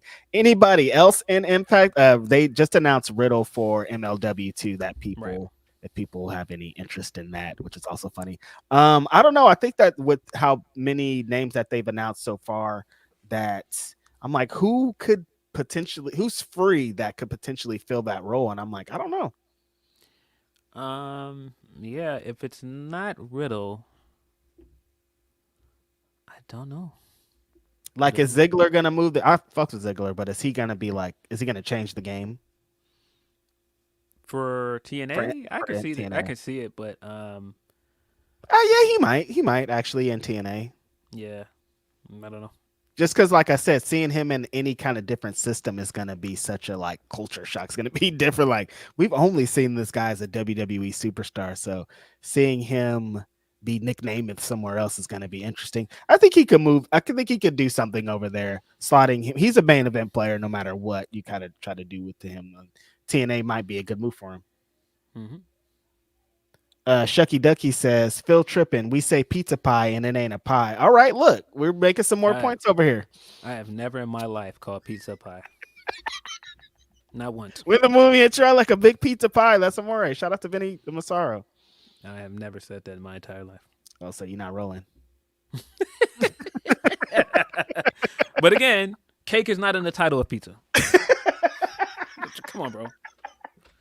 It's just like a cake, like cheesecake, but it's really in a pie container. Man, whatever. Marco Dominguez says, with Tanahashi at the helm now, what do you expect to change, either booking or business wise? I think more of it's going to be on the business side. I don't know. I would be very, very, very surprised if this leads to a change on the creative side and the booking side, and Gato is not at the head of this anymore because he's been at the head of it for so long. Yeah, that would be. I feel like the booking and creative change would be an even bigger surprise for me than changing presidents. Right. Yeah, I can't see that happen. I think this is like a business look starting out, just like with a good name to stand in front of that. I couldn't see it happening on the other side, but I also wouldn't be surprised if he part of his deal was like, oh, I want to have a little bit of hand in what goes on the creative side. Yeah. Coy Starling says, tonight on Collision, Top Flight should dethrone the Acclaim. Thoughts? Yes. I would be here for it. I think those guys look incredible as champions. I did like Bowen's promo when he came back and making the point that we got taken out because of this Max stuff. We're done with the Max stuff. We're getting back to what we do best. But man, I kind of want to see them three guys as champion, man. Them three young guys look incredible. Had a great match last week on Rampage. Now you've wet our tongues at what they could be as champions, the matches that they could be having regularly. I want it. Yeah, I think that Acclaim are still super over and they don't need those championships to stay over. So let's go with Top Flight. I think we need to, for what has been happening probably the last 6 months or so with those belts, I think we should try something different. And every week having some style of match like last week on Top Flight and Action Andretti, I think is the move. So yeah, let's get them young brothers them championships tonight. I think that's a good way to end the year too, kind of starting off fresh with these young guys. Good way to show that Dante's back. I like this. Yeah. Van Twinblade also says, do one of those old charity shows, Seth and Kenny handshake and do the match for charity. Vince ain't in charge no more, so maybe. I highly doubt it, but I can't see it happening. I know Vince ain't in charge, but it's still ain't the same. But crazier things have happened. So. Crazier things have happened. Yeah. Brent Lockman also says, who do you want to take the ROH TV title? For me, it's Lady Frost. Oh, and happy Grapsody, gentlemen. Oh, the ROH women's TV title. Thanks, Brent. Lady Frost is a very good option. Big fan of Lady Frost. Trish. I can't not say Trish. Trish would be a great option.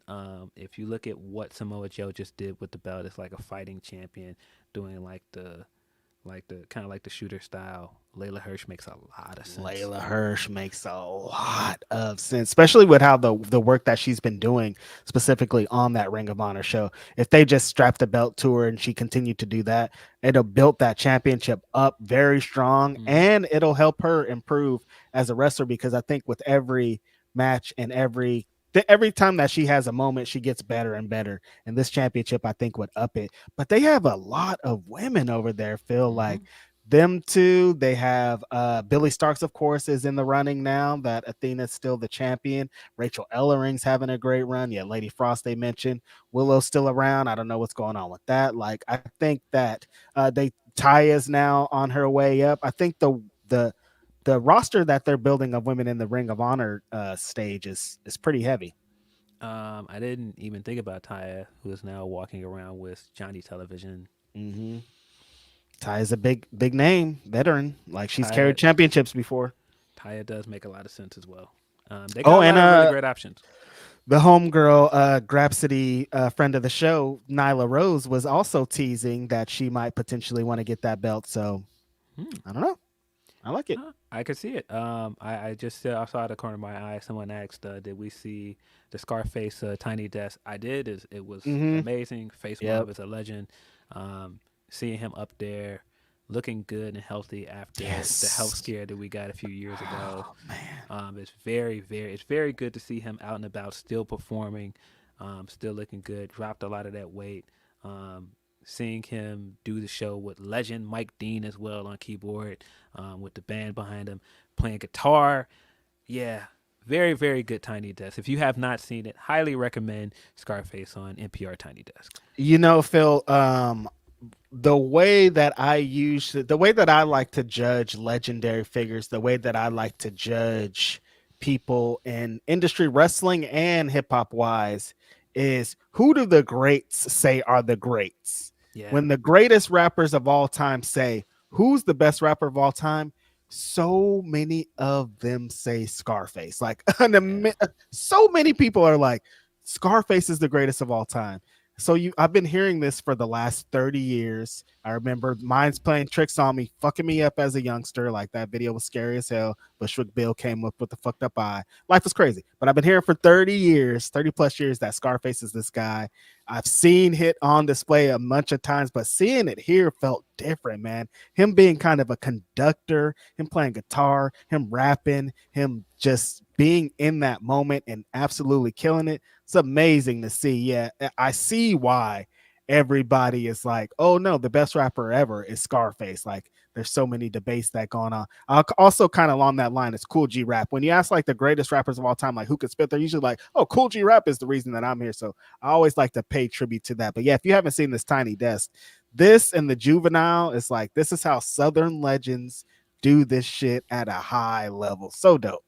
Yeah, very dope to see two Southern legends, and him and Juvenile get to do NPR and have big moments with it, because we're used to seeing like a lot of like newer rappers on NPR Tiny Desk, right? And to see two guys that are considered legends get up there and still have like that stage presence and everything.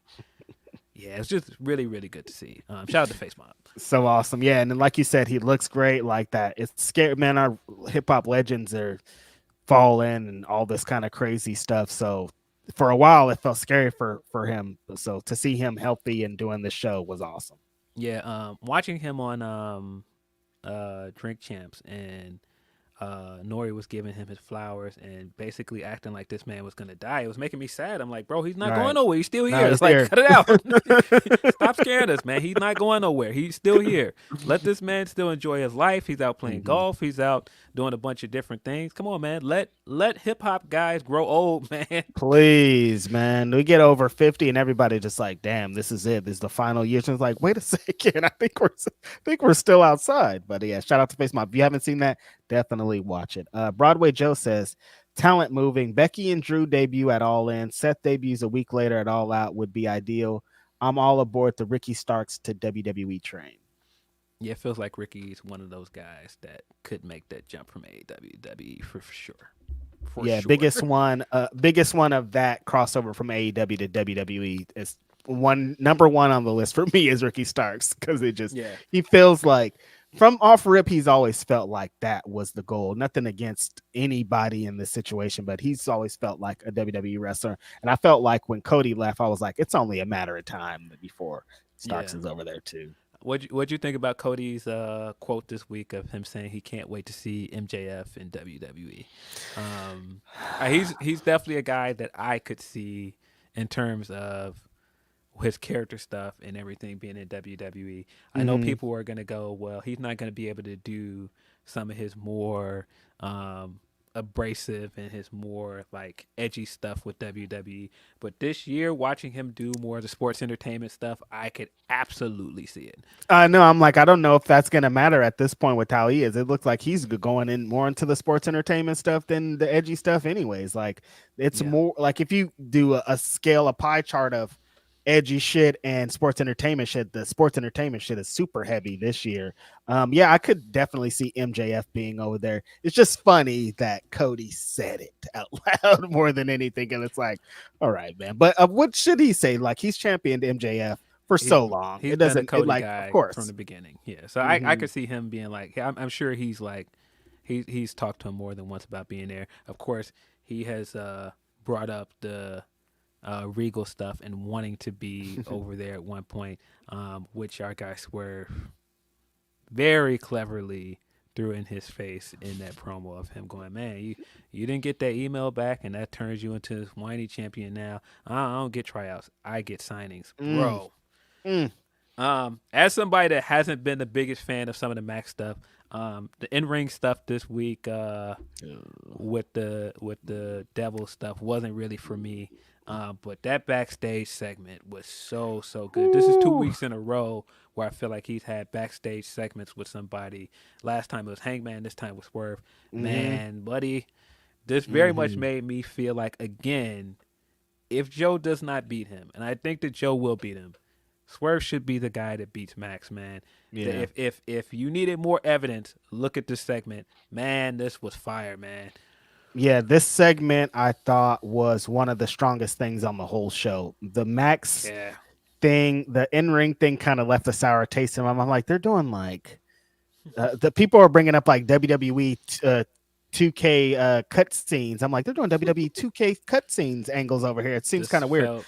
Very Retribution-esque. Yes, exactly. It felt like I didn't really like what's going on. But then he gets backstage with Swerve and Samoa Joe, and they have this stare down, and MJF. I love. I talked about this a few weeks ago with the Hangman Page thing. I love when MJF's having a promo and the other guy catches him off guard, and you catch MJF and kind of like, because MJF's the most confident wrestler in the world, but if you kind of catch him off guard and like, how do I come back from this? I love them situation. I thought he was really strong in how he was coming back from Swerve, but Swerve was like lighting his ass up, feeling like a world champion and being like, I love, like, if you keep waving that thing in my face, bro, like, pause. If you keep waving the championship in my face, like, it's all over with, I'm going to take that.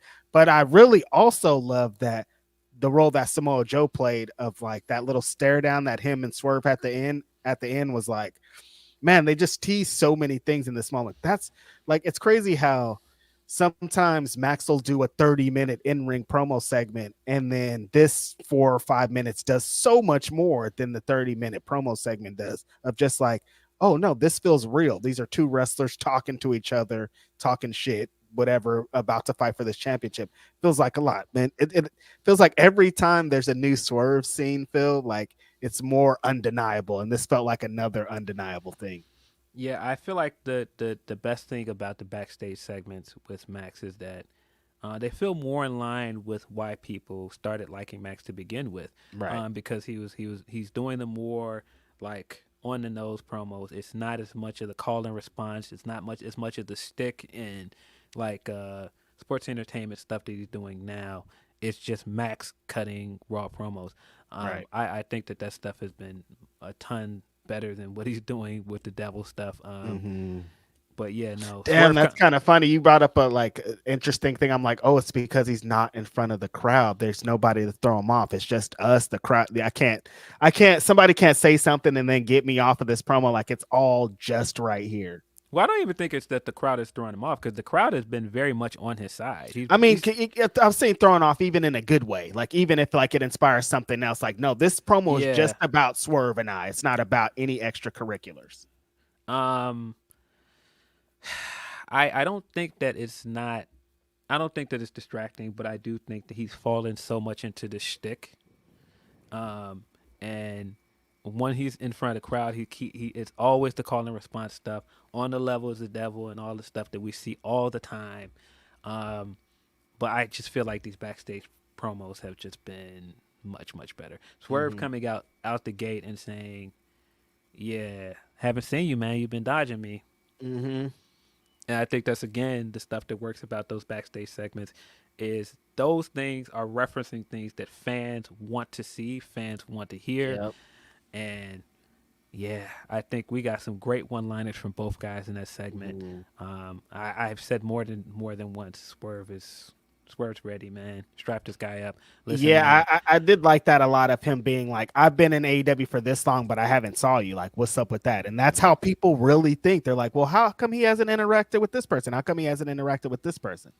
Yeah, I thought that was really good. But, man, getting that video this week of Swerve in Jacksonville and him being in the locker room with the belt, having that belt over his shoulder, I was like, bro, it's time, man. You got to put the belt on this guy. I've said it many times, but you got to strap this guy up. If it's not soon, it's not going to happen definitely in the next week. No. In 2024, this guy should be AEW World Champion, man. It's just time, man. But I do think a title change is going to happen in the next week, just not to Swerve. Oh, yeah, I do think that Joe is going to win. And I mean, they've kind of laid a lot of heavy hints to it, even in the Wardlow segment where Wardlow's like, we're coming to the end of your world. Name of the pay-per-view. I do think Joe is going to win. I hope that they have plans for the ROH tag titles with this devil stuff that they did this week. But yeah, I thought we got a lot of really good stuff out of that segment. I also like the little small hint that they played at the end of the Max and Swerve stuff where Nana was like, I didn't tell you what happened on Collision because, of course, Keith Lee has been calling him out, and he made it clear this week that he's talking about Swerve. I thought that was very, very good. And shout out to Crazy 101 for putting me on the Summer Jam screen about the damn Swerve and Keith Lee. Yeah, you got me. You got me, and you got me good. But yeah, no, I think that there's so many seeds being planted. I think that's what's great about like the backstage segments and everything that's going on is like they planted seeds for the future. They planted like we could potentially see Hangman and MJF. We could potentially see Hangman and Samoa Joe. We could potentially see Swerve and Samoa Joe, Swerve and Hangman, Swerve and MJF. Like there's planted so many seeds. And again, my favorite thing in the world is when everybody wants that damn championship. And we got so many contenders coming out of this. But yeah, I think at the most part, Max just feels like a real character, the thing that brought us along to liking him in these backstage segments. And when he's out there in the ring, he's just like The Rock 2.0. Yeah, I feel like he feels like more of a real person in these backstage segments for sure. Mm-hmm. Let's get into a few more super chats before we move forward. Will Chisholm says, I'm biased, but send Mello. I think he's talking about to All Japan. Yeah, Mello would be cool over there for sure. Mm-hmm. I probably wouldn't send him, though. Will also says, as soon as Endeavor got Vince out of here, Triple H is already working with the Japan company. Yeah, no, Triple H could not wait. Yeah, no, he's definitely getting all his plans out the way now that Vince is out of the way. He's definitely got all of his checklists of things. He's like, yep, all right, well, let's make these phone calls. And then our last super chat for now, Shucky Ducky still cooking on my side. Crab cake and cake donut aren't cakes.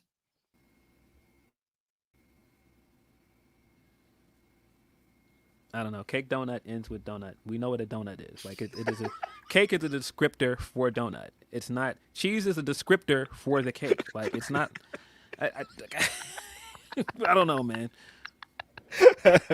That's all of our super chats. We should probably get into some Humpy since we haven't got into any on this pod yet. Yeah, we have not read any of our Humper chats here. Well, here, while that is loading, and we are getting ready to get into Continental Classic stuff and some more stuff, let's get a word from our sponsors just to get things lined up. Mm-hmm. What's up, you guys? Sean Ross Sapp, Fightful, here to tell you about BetOnline AG. The highest credit card acceptance industry-wide, 25-plus year track record, safe and secure online environments, payouts in minutes, the fastest in the industry. You can bet big with their high limits and rebet functionality, the earliest line, so odds open before the competition, the industry's best bonuses on every qualifying deposit, and we're talking on everything. Wrestling, they got it. MMA, they got it. Boxing, they got it. But hey, you know what?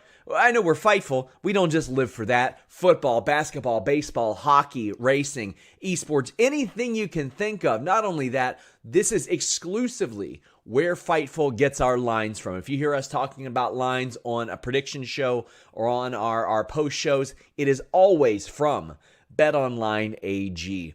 Please bet responsibly and only bet what you can. BetOnline.ag. Be careful with those bets out here, man. Don't be betting willy-nilly. Bet responsibly. But yes, of course, if you want to bet online, BetOnline is your best bet. Straight up. I'm still seeing in our comments that we still have the cheesecake debate going. They on my side, big dog. I don't know how this turned into the biggest topic of today, but here we are. I can't talk about wrestling. We ain't talking about pie. No, yeah, y'all are wilding. So let's get into some of these Humper chats. From Tony P. Appreciate you as always, Tony P. He says, I would like to say, first, power to Taraji for standing on business. Second, DC did it to themselves for the failure of the DCEU. Even when fans told them to go slow and don't chase Marvel, chose the quick buck over quality. Speaking of bucks, WWE are in Dodgers mode now. I feel almost every re-signee and new contract are going to be over $1 million minimum.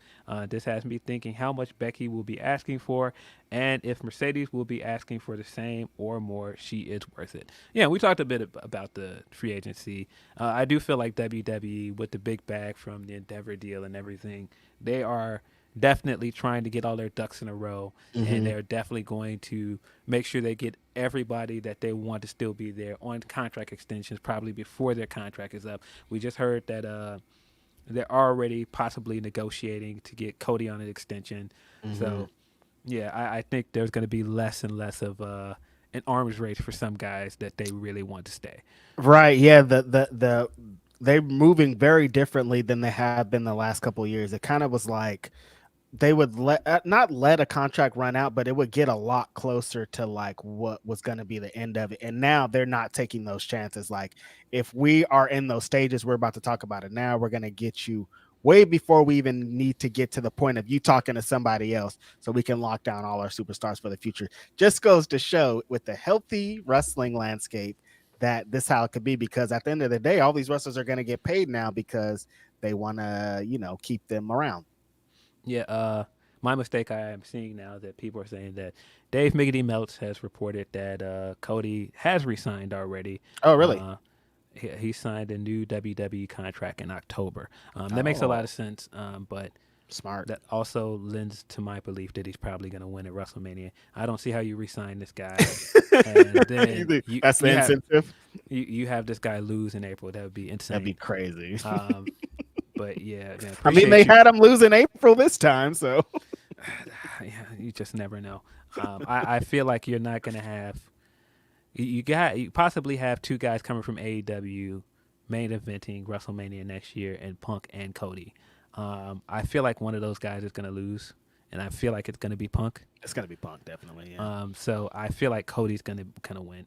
But yeah, no. Shout out to Taraji as well. I saw some bits and pieces of the interview she's done. Very emotional stuff about just her position in the industry and how she feels like a lot of black women deserve better in terms of pay. Of course, there's pay inequality when it comes to women, especially black women. And she was saying how she hasn't had a pay raise since Proud Mary, which sounds crazy. Yeah. Considering at one point she was one of the most popular television stars because of Empire and what that did, and how she was even talked about she fired some of her staff because they weren't able to capitalize on it. Yeah, it's got to be grisly stuff. I also saw people bringing up hey, if she's so pressed for money, why don't you ask Russell Simmons, because she was in that picture of Russell and Bali, and I was like, oh no. Very fine lines being walked there, my friend. Yeah. Oof. Tough crowd.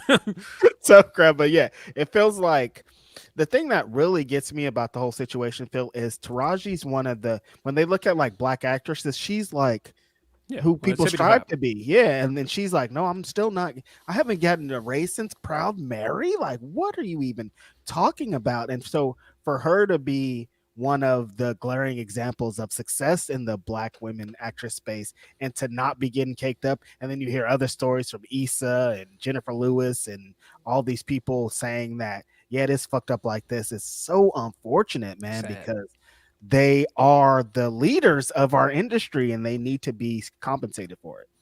Yeah, when you look at the things that Taraji has done, like just like culturally influential, like Baby Boy being her breakout role, Come on. and so many things she's done, like Hidden Figures and Empire and all of these big things. I mean, on an Oscar stage with 3-6 Mafia right Come after on. Hustle and Flow, these are big cultural moments. Man, what were they doing over there with Hustle and Flow? Because we heard also that Terrence was saying he got paid very little for doing that movie, and then they finessed him with the contracts because he doesn't get paid for the use of the music for that movie, even though that's all him doing the movie, because I guess they have it under DJ the character, so they didn't pay Yeah. Terrence out royalties for that, which is It's absurd. wild. Um, Yeah. yeah, when you think about that, like Hustle Flow was what it was, and big moment, nominated for Oscars and all these other things, and two of the leading actors from this movie didn't get what they were worth for that. That's wild. Nasty work. People, I mean, people are going to be watching these movies forever. They're streaming all this stuff, and for them to not be compensated, it's so gross, man. Just pay these actors. They went on strike and all this, and it's still like this. Like we came out of strike, and Taraji's like, "Oh, nothing has changed for me. I don't care what we were fighting for. It's still hard out here. I'm still struggling, and I'm a Still hard out here for a pimp. no. We bring it back around real easy. Bring it back Um, around, man." Every time I think about Terrence Howard, I think of that Jamie Foxx Mm-hmm. clip of him talking about him. Still one of the funniest things ever. Yeah, but yeah, shout out to Taraji. It's unfortunate that this is coming out as part of the press for the new Color Purple movie. Yeah, and this is the rollout. yeah, this is a rollout with all of these black women and black talent related to this. Oprah, of course, tied to the movie, and this is the big thing that we're hearing out of it is, black women are not getting paid what they're worth. It sucks. Sucks bad. Yeah, but shout out to all of them. Hopefully, Color Purple does well. I heard that there was problems getting this movie made in some ways, and getting the money to make this movie, which sounds wild. We're talking about Color Purple here. Oprah. I don't know, like man. how? What the hell? Hollywood right now. I don't know. I guess it is kind of different when you're going in there, and right now, like all these big blockbuster movies, popcorn movies, Yeah. are the big thing, and then you come in there, hey, let's make a Color Purple remake. They're probably like, Is anybody gonna wear a cape in this? Is anybody flying? You know what I mean? Like they're like, you know Yeah. what time it is over here. So maybe I couldn't see it, but yeah, it still seems like all the people attached to this movie, there should have been some money. Fantasia and all these people. Come on, I don't know. Wild. Holly Bailey. Yeah. Let's see, more from Tony P. Congrats to the ace. But Obari needs to be given a lot of credit. He took over in New Japan after Meiji, and the pandemic did damage to the company. We know all of the Meiji stories and how he wasn't liked, how we thought New Japan Pro Wrestling was on its deathbed in 2020. Yeah, I don't think that Obari gets the credit that he deserves, man. I hope that I'm pronouncing his name correctly. Because he did take over at a rough period after the Meiji era, and the stuff with he being the front of the company when they started the partnership with AEW. He was the guy that led the company out of the pandemic era and got them back afloat, and they're back in a strong period. I do think he deserves a lot of credit for that. And I think he did it all with professionalism and poise. He definitely deserves his flowers. Yeah, I think for kind of coming into I don't want to say set up to fail situation, but his back was against the wall. Like Yes, for having sure. to function during the pandemic when Japan has heavy restrictions. The crowd, they don't have crowds, and the crowds can't be how they are when they do come. And then doing all that while also expanding into the US, you gotta give that guy credit for Yeah. a tremendous work of. There was some downtimes for New Japan, but I think for the most part, like he was building it up and people were excited about it. So yeah, I Yeah, mean, doing what he did with the chips he was given, it's like, yo, congrats. for sure. Da, da, da, da, da, da, da, da. Let's see. We got a bunch more from Tony P. Let me just get it lined up. Uh, yeah. So what changes do you wish Tana would make with the company? From the last night's commentary, it seems that uh, Queen has signed, and I am happy for her. Also, I still feel we're getting a tag match at World's End. Also, hear me out, Julia Sky, if she can adapt. Su Young. Um, Changes I would hope he makes with the company. I hope that they get the. I hope that they get the Stardom stuff. Um, Back into the exciting point where it was at the beginning of this year. Mm-hmm. I feel like they did a disservice with the Stardom stuff of going from having the women on the card for Wrestle Kingdom, moving to the point from them being in a dark match to being on the main card. Yeah, it was a short match, but it felt like there was progress there. Mm-hmm. And to go from having that short match this year and not having a match at all in 2024, I feel like that's disappointing. I Yeah. hope that they're still doing the crossover show that they did this year as well, next year, because I feel like they did a lot of fun matches with that, and there's still more that you can do with matchups. So hopefully they still do that again. Mm-hmm. But I would say for me, I hope that Tanahashi spearheads like doing more with Stardom. Mm-hmm. I hope that they put more focus on the IWGP Heavyweight Championship. I think there's always focus, Yeah. of course, every year, but I think that this year left a little bit of sour taste in some of the people's mouth what Sonata did. I hope that next year it's brought to prominence as it should be. Like that's one of the main championships in all of pro wrestling, and I think that it should be held forth as that. Okada, we haven't fully got into Okada this pod, but I think next year is going to be super interesting because there's kind of two sides to this. I think Phil Okada has done everything that's needed to be done in New Japan. It's almost like a Mercedes situation. You know what I mean? Like Yeah. he's running the gauntlet of he's having all the championships. He's the greatest IWGP championship champion of this generation. Like he's done all the main events. He's main evented Wrestle Kingdom so many times.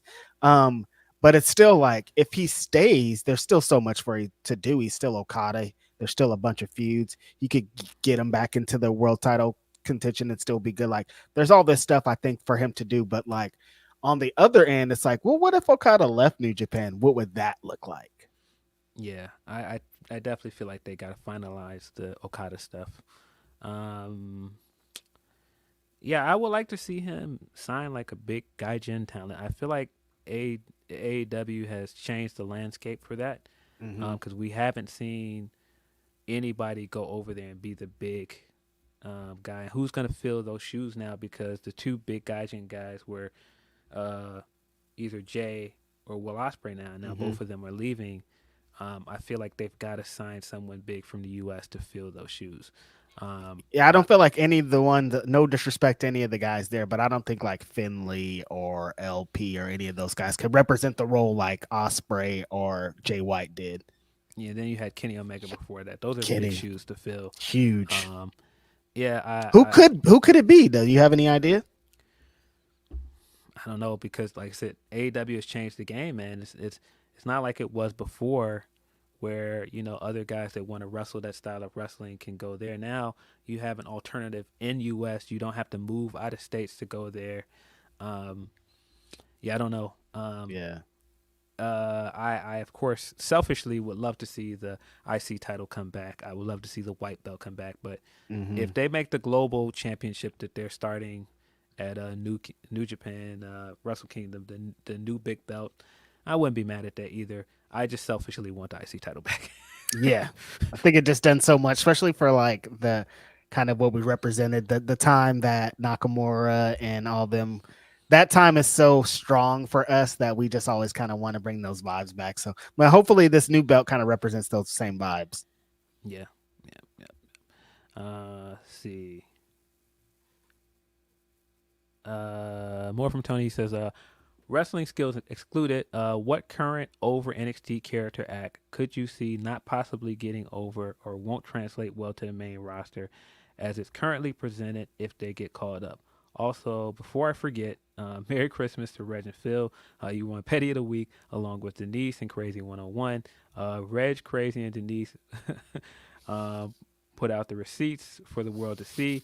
Then Reg getting salty because Denise didn't see his hand. Phil getting his feelings about Sean's strategy. For real, though, the game was a lot of fun to watch. Hope you enjoyed yourself. Wish y'all, everyone watching, and a Fightful as a whole, Merry Christmas, Happy New Year. Thank you. Yeah, that was a lot of fun. Of course, he's talking about the trivia show on Instinct Culture with Denise. Yeah, I feel like Sean kind of, gamed the system. He kind of juked the stats a little bit. Classic. But it is what it is. It's classic Sean Ross Sapp. But it was a lot of fun. Your boys came together as a tag team and collectively came in third place. Collectively. Yeah, shout out to Denise for having us on there. We were screwed. We were set up from the beginning, and I won our rematch. Yeah, the Grapsody boys, Grapsody together, scored 50 points. So, shout out to us for representing. But yeah, everybody definitely check that out if you haven't, and thank you for checking that out if you have already. As for people that may not translate to the main roster,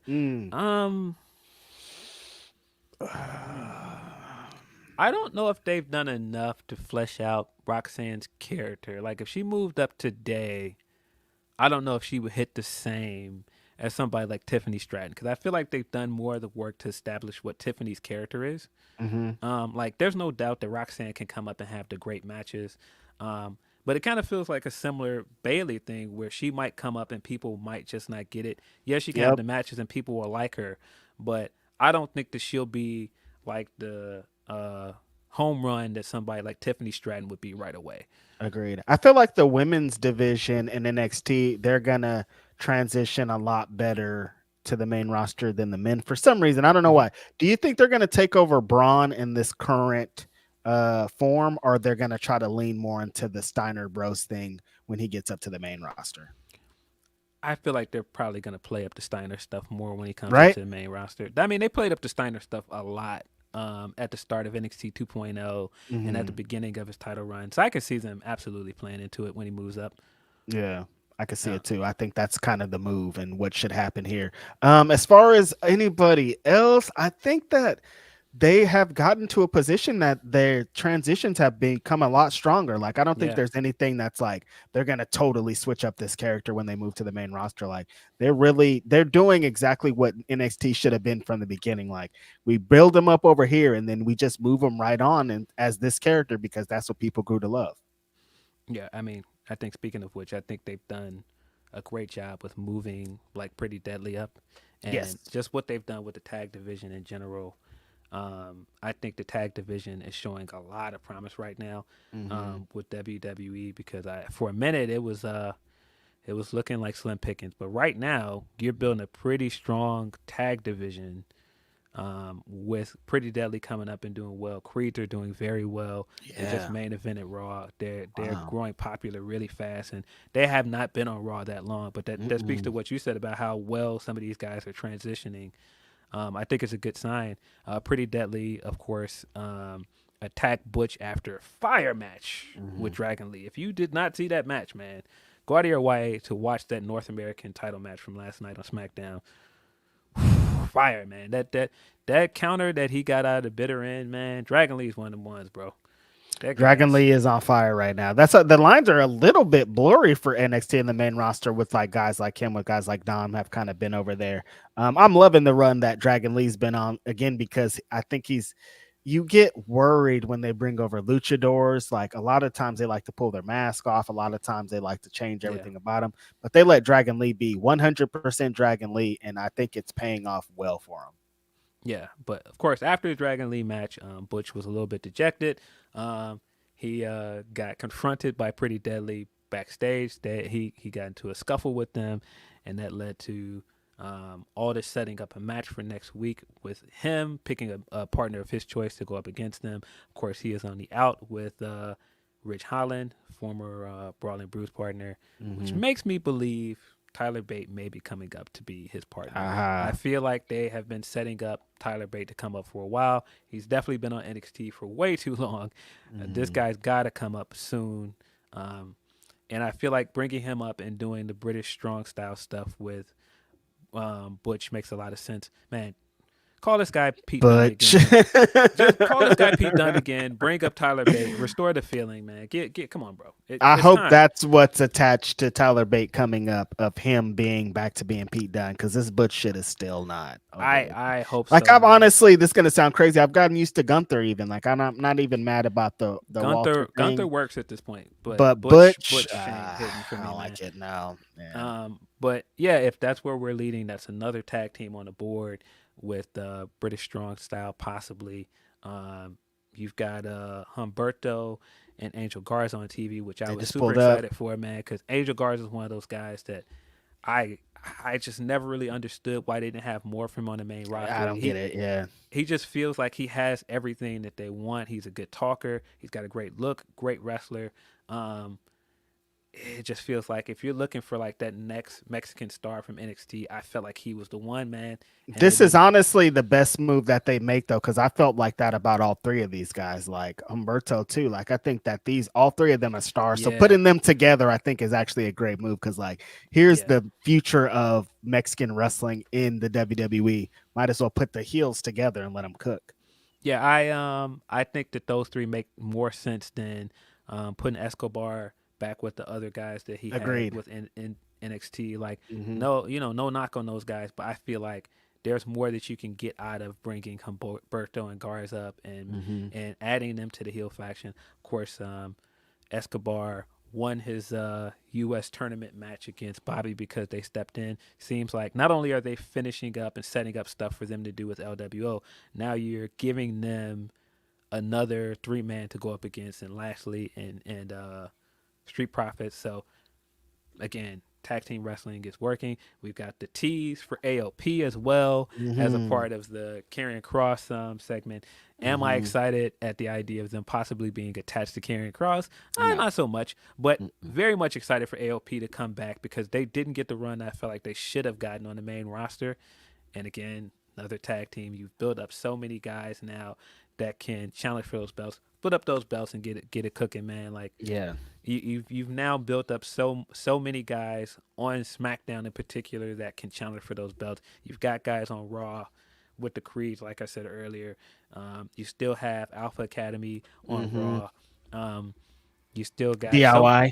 You still got DIY. You've got the tag team division is really coming together. So I just feel like it's time. Split them belts up and get it cracking, man. It's a really good problem to have, I think, at this point. Like, because the tag team division has been so muddy on both sides, I think, for a long time, that like, you have a healthy amount of, if you got more than 5 good tag teams, you gotta do something about it. And they have more than 5 good tag teams right now. You got a wealth of them. Imperium as well is still on Raw. Imperium, you've got too many teams now not to split the belts up and really get it going with both divisions. I do like that Bobby Lashley is so over that he forced their hand. Like, they were trying to turn him heel, but people are like, no, we love Bobby Lashley. We're not doing that. Ain't working. That guy's too over right now. And people really like Street Profits as well. So it's not, because I was in on them being heel, but then I was like, oh no, people don't want them to be heel though. People are not booing them guys. But yeah, I'm excited for what this means for tag team wrestling. because you did have a bit of a void with the Usos splitting up and what that meant, and now you've got so many guys coming together. That doesn't even matter. And you could easily build up that division. So when the Usos do get back together, you have so many guys that they can mix it up with. I think that's a good. I think that's a good sign. And we know, Hunter is a fan of tag team wrestling based on what he did with NXT. So you can tell that this is more of him looking around like, oh, Vince ain't here. We can get back to the shits. Let's do it. I still think it is ridiculous how they split up the Usos, but then they just have Jimmy teaming with Solo every week anyways. It's like, why don't y'all just... Yeah. But Jay is so over there that I see it, but it's like, all right, you guys. Yeah, I feel like all of this is get to the WrestleMania match. We're gonna get the Jay versus Jimmy at WrestleMania. From then, I know they want that, so happy for them. But I still want the Usos as a tag team myself. Yeah. I know they want to do the brother versus brother thing, but I still just don't think it made sense with what they did. Because somebody just re-showed that clip of when the Usos did turn on Roman on that episode of SmackDown, and that it was so fire. That was such a great moment. It still just feels like, why didn't they just keep the Usos together? But it is what it is. You're talking about the you're out and I'm out too moment, right? Yes. Yeah, that was so fire. I'm like, they're together. I don't understand why they went back after that. I don't know. I do think Jimmy has been very funny. I've come around on Jimmy as a heel a lot more since it first happened because the initial turn at SummerSlam very much was not for me. But I think since then he's been incredibly funny. Standing in the background when Roman called Solo the tribal heir, and he was just like, "Word!" Like, he's been incredibly funny, trying to copy Roman's mannerisms and trying to stand in his spot. I think the comedic stuff he's been doing, the chicken shit heel stuff he's been doing on SmackDown has been a lot of fun. But he's showing a little bit more than his brother is at this point, huh? I think character-wise, he's doing it better. Character-wise, I'm enjoying what Jimmy is doing more. Match-wise and all of that stuff, Jay has been smoking it. Jay is still main event Jay over there, though. So Jay's been smoking it. He's in the best shape of his career, more over than he's ever been. The Yeet thing is over. I think both of them have done good things since they've been separated. So I get it. Yeah, let's do the match. I'm in. WrestleMania 40, Uso versus Uso. I like it. Yeah, very excited for what this means for tag team wrestling. Hopefully, this means we're going to get some more tag team matches on WWE program, get some more tag team matches on WWE pay-per-views. That's what I really want to see. Get those belts defended on pay-per-view. And I hope that forces the hand of the competition because, brother, what's going on the other side? Do something with them ROH tag belts, man. Come on! Move on from this this Max thing, man. When they did the thing on the screen this week, I'm like, okay, like, what does this mean? Denise and I talked about it on the pods. Like, if this means that you're gonna unmask the Kingdom and they're gonna beat you for the Ring of Honor championships, I'm in. But if you guys are gonna swerve us again, this is gonna be awful because they already did this angle of we're gonna have this match next week, and then they get to next week and Max is knocked out. If you guys do this again, I'm not gonna like it at all. Yeah, please just. Come on, move for it. Move forward with AEW's tag division. I'm not mad at Ricky and Big Bill as champions. I enjoy them together, but man, build up some feuds for them guys. Get off to the races, man.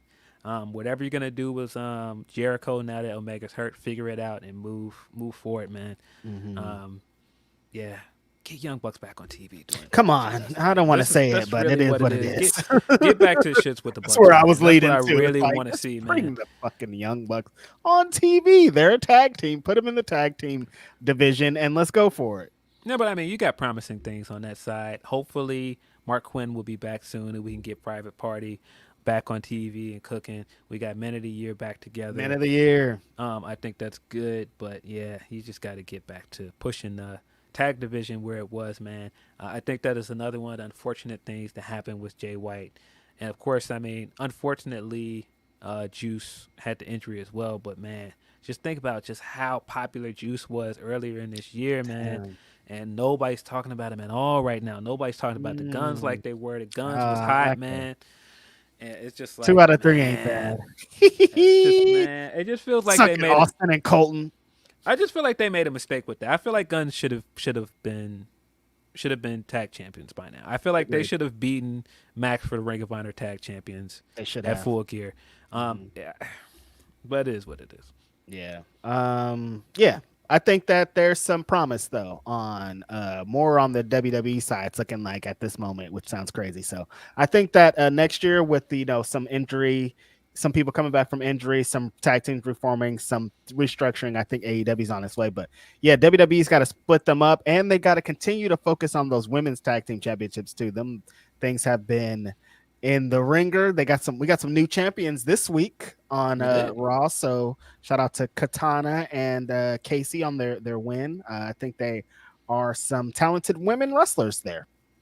I think there's good signs there with that tag division as well. You got Kabuki Warriors back together. You can of course do some stuff with them. They're finally putting Isla Dawn and Alba Fire back on TV. I've been wondering where they were. What happened to them after they lost those belts? They just disappeared from television. They're finally back on TV. I think that's a good sign. I think putting the belts on Katana and I keep wanting to call her Lacey. It's not Lacey no more. No, it's not Lacey. Kaden. Sorry, Kaden. Putting the titles back on them is a good sign because they had such a good run. We don't know none of them. I called one of them Casey earlier. You getting ready to call her Casey Catanzaro still. Name changes, bro. I was getting ready to call her Lacey again. Of course, she is not Lacey anymore. But yeah, I think that's a good sign because they had a good run with NXT as a tag team.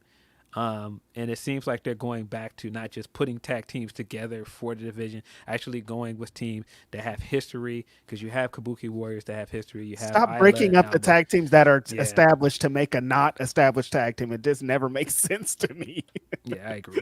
So there's good signs there. Hopefully that means something moving on. I do feel like we're going to see Kabuki Warriors as champions again eventually. I would think so. Because I do think the way they're trying to build up Damage Control is one of the best female factions ever. I do think they're going to get more gold. So yeah, I thought that was a wild question, by the way, when whichever one of those WWE accounts was like, are they the best female faction ever? And I was like, it's a little silly to say that.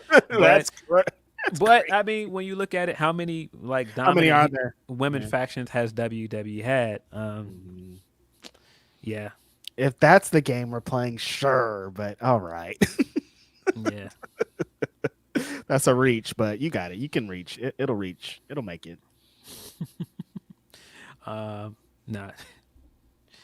We're also kids saying that they need to give that AEW needs to give its tag team division a BBL ASAP. Is hilarious. Definitely needs to upgrade. I don't know if I would use that terminology, but definitely needs to upgrade. Probably wouldn't the way I would describe it, but that's hilarious.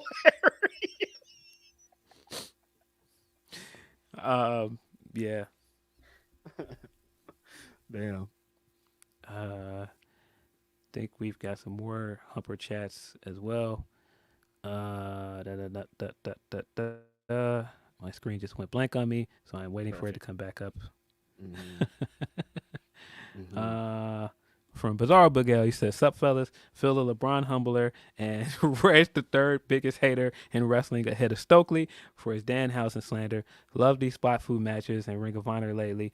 Thoughts on the women's TV title? If they did a women's tag belts, should they float brands? Yeah, I think that's definitely the way to go. If they do the tag belts, they should kind of do the same thing that WWE initially did with the belts being floating belts that can go from Ring of Honor to the two main AEW shows. I think they gotta get these two championships established first before the women's tag team. On the contrary, I don't think they have enough women's tag teams in AEW or Ring of Honor to sustain it. So I don't even know if it really would be the time for that. Yeah, I feel like they've got to build up the division first. That's always what I've been saying when people keep saying AEW women's tag belts. It sounds good in theory, but I feel like you've got to do the work to build the division first. Because if you don't, you're going to have a very similar problem that WWE had, where you've got the belts, but you don't have the teams to wrestle for them. And I just don't want to see that happen. I don't want to see those belts just like languishing on television. Like if you look at the history of the WWE Women's Tag Team Champions in their new form, like most of the tag teams are like makeshift put together tag teams. Like there's not that many that are like, Yeah. these people were a tag team for a long time. It's all of that. And you just don't want to run into that problem. I think they're in the process of fixing that, which helps in all that. So yeah, you just don't want to do that. Yeah, we kind of gave our thoughts on the TV title. I think it's a great thing. I think it also says a lot about what Athena has done for women's wrestling in Ring of Honor. Again, it's her influence and just how dominant she is that they had to make another belt because she just won't lose. So yeah, I think it's dope for women's wrestling. I think it's a great opportunity for women to go there and establish themselves on Ring of Honor. And they've got so many women that can go there and win that belt and make it a big deal. So yeah, I think it's great. Yeah, good move all around. I'm excited about the TV championship because I think if they put it in the right hands like they did the men's TV championship, I think just having these weekly bangers with the new champion is a great move. And it's gonna Ring of Honor has already been the women's wrestling show of the week for especially AEW. Sometimes there's 4 AEW, there's 4 women's matches on the show, and I think adding another belt championship to that is just going to up the stakes, and that always helps. Yeah, yeah. I would also say though, I think that currently AEW's women's division is on an upswing. I think the fact that they've done more with the women on Collision is a good sign. I think having 2 women's matches last week on Collision, one of the better episodes of Collision, by the way. I feel like one of the great things about the Continental Classic is that the Blue League in particular has made Collision must-see television again. Correct. But I think they've also taken the momentum with Collision and done some pretty good things with the women, whether that be the Abaddon stuff, then doing the Sky Blue turn on Collision. I think that's good. I think that they've established the TBS belt again as something different than a world title. It feels like the homegrown title with Julia. It feels like there's momentum behind it again. The fact that Tony is like one of the most present characters on television, not just for the women, period. She's one of the most present characters on AEW programming. Right. And she's a woman. I think that's a good sign. We haven't seen that, I don't think, since Britt. I mean, I had to really think about it before I said it, but I'm like, yeah, in terms of AEW Women's Champions, that's been the most present on television, that has been a part of the promotion for a lot of things, that gets to do stuff like commentary and all these things. Tony's up there. She's right next to Britt. Facts. And she's been killing it, smashing it, man. I think she was hilarious on commentary. I actually think that sometimes when she does the commentary, it's better than everything else she does because she's just so good at it. She's so funny. She's quick-witted.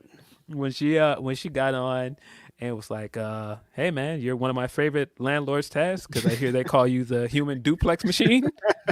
Died laughing. Her making all the guys on commentary uncomfortable by saying that her and all the members of the Outcast synced up their time of the year. Hilarious, bro. Hilarious. She just does so many things that are like, she pushes the boundaries of what she can actually says, and it's just so funny. When she's just like, yeah, I am ready to slap the tits off of somebody. Speaking of tits, look at Saraya. She's doing great. How are you getting away with this? I don't know how you're doing this. But amazing. Amazing. I don't know if you've seen, there was a clip they put up on AEW's IG account where she was saying, they asked her what is her favorite Christmas tradition, and she was like, yeah, I used to do a key party, but that got me into trouble. Guys, Google what a key party is. Oh my God. I don't think a lot of people will know what that reference is, but if you actually understand the reference, so funny, man. She says many things in this thing that I'm just like, again, pushing them boundaries of how far you can get away with things. Very, very funny stuff. She is great. I think her coming down to the ring as well with the with the hopper binoculars and looking at Rio from a distance like she's so small, and then she looks away and she's right in front of her. She got startled by it. Fucking hilarious. She's great, man. Yeah, really great character, really great work. One of the best wrestlers in the entire company, men or women. This year is going to look like back very strongly on Toni Storm and the work that she's done consistently throughout every AEW show. So really happy for her run, and really excited to see what kind of match she has next week with Riho for the belt. Yeah, very much excited for the pay-per-view match with Riho. Riho sparks the same debate every time she comes back. People are like, "Oh, Riho, why do they have her?" Meanwhile, the fan base clearly loves this woman, and she is extremely popular with the fan base. Gets a great pop, has great matches. I'm just kind of done having the same Riho debate. She has been a proven draw at this point. The numbers back that up. I don't really get it. But I think that's to the point of like me saying that the women's division is on an upward trajectory at the moment. Bringing Riho back and restoring the feeling and having so many people coming back at the same time, whether it be her and Abaddon. And then, of course, we got the biggest return of all out of this. Thunder Rosa is back. Returned last week as a part of the angle with Sky Blue and Julia Hart, and hopped off of the Spanish commentary team table and ran down and came to her aid. Very excited for Thunder Rosa to be back. She, of course, will be wrestling tonight in her hometown at a tag match, San Antonio. Yeah, she's been one of those wrestlers that I have missed being on television. I think that she is fantastic. I've been just like, get Thunder Rosa back on TV as soon as possible. Seems like she's been clear for a while. So very excited she's back. Yeah, long time coming here. We've talked about this on this podcast a long time, how big of a fan we both are collectively of Thunder Rosa and what she brings to this division. She just brings a different energy. She's a big time player.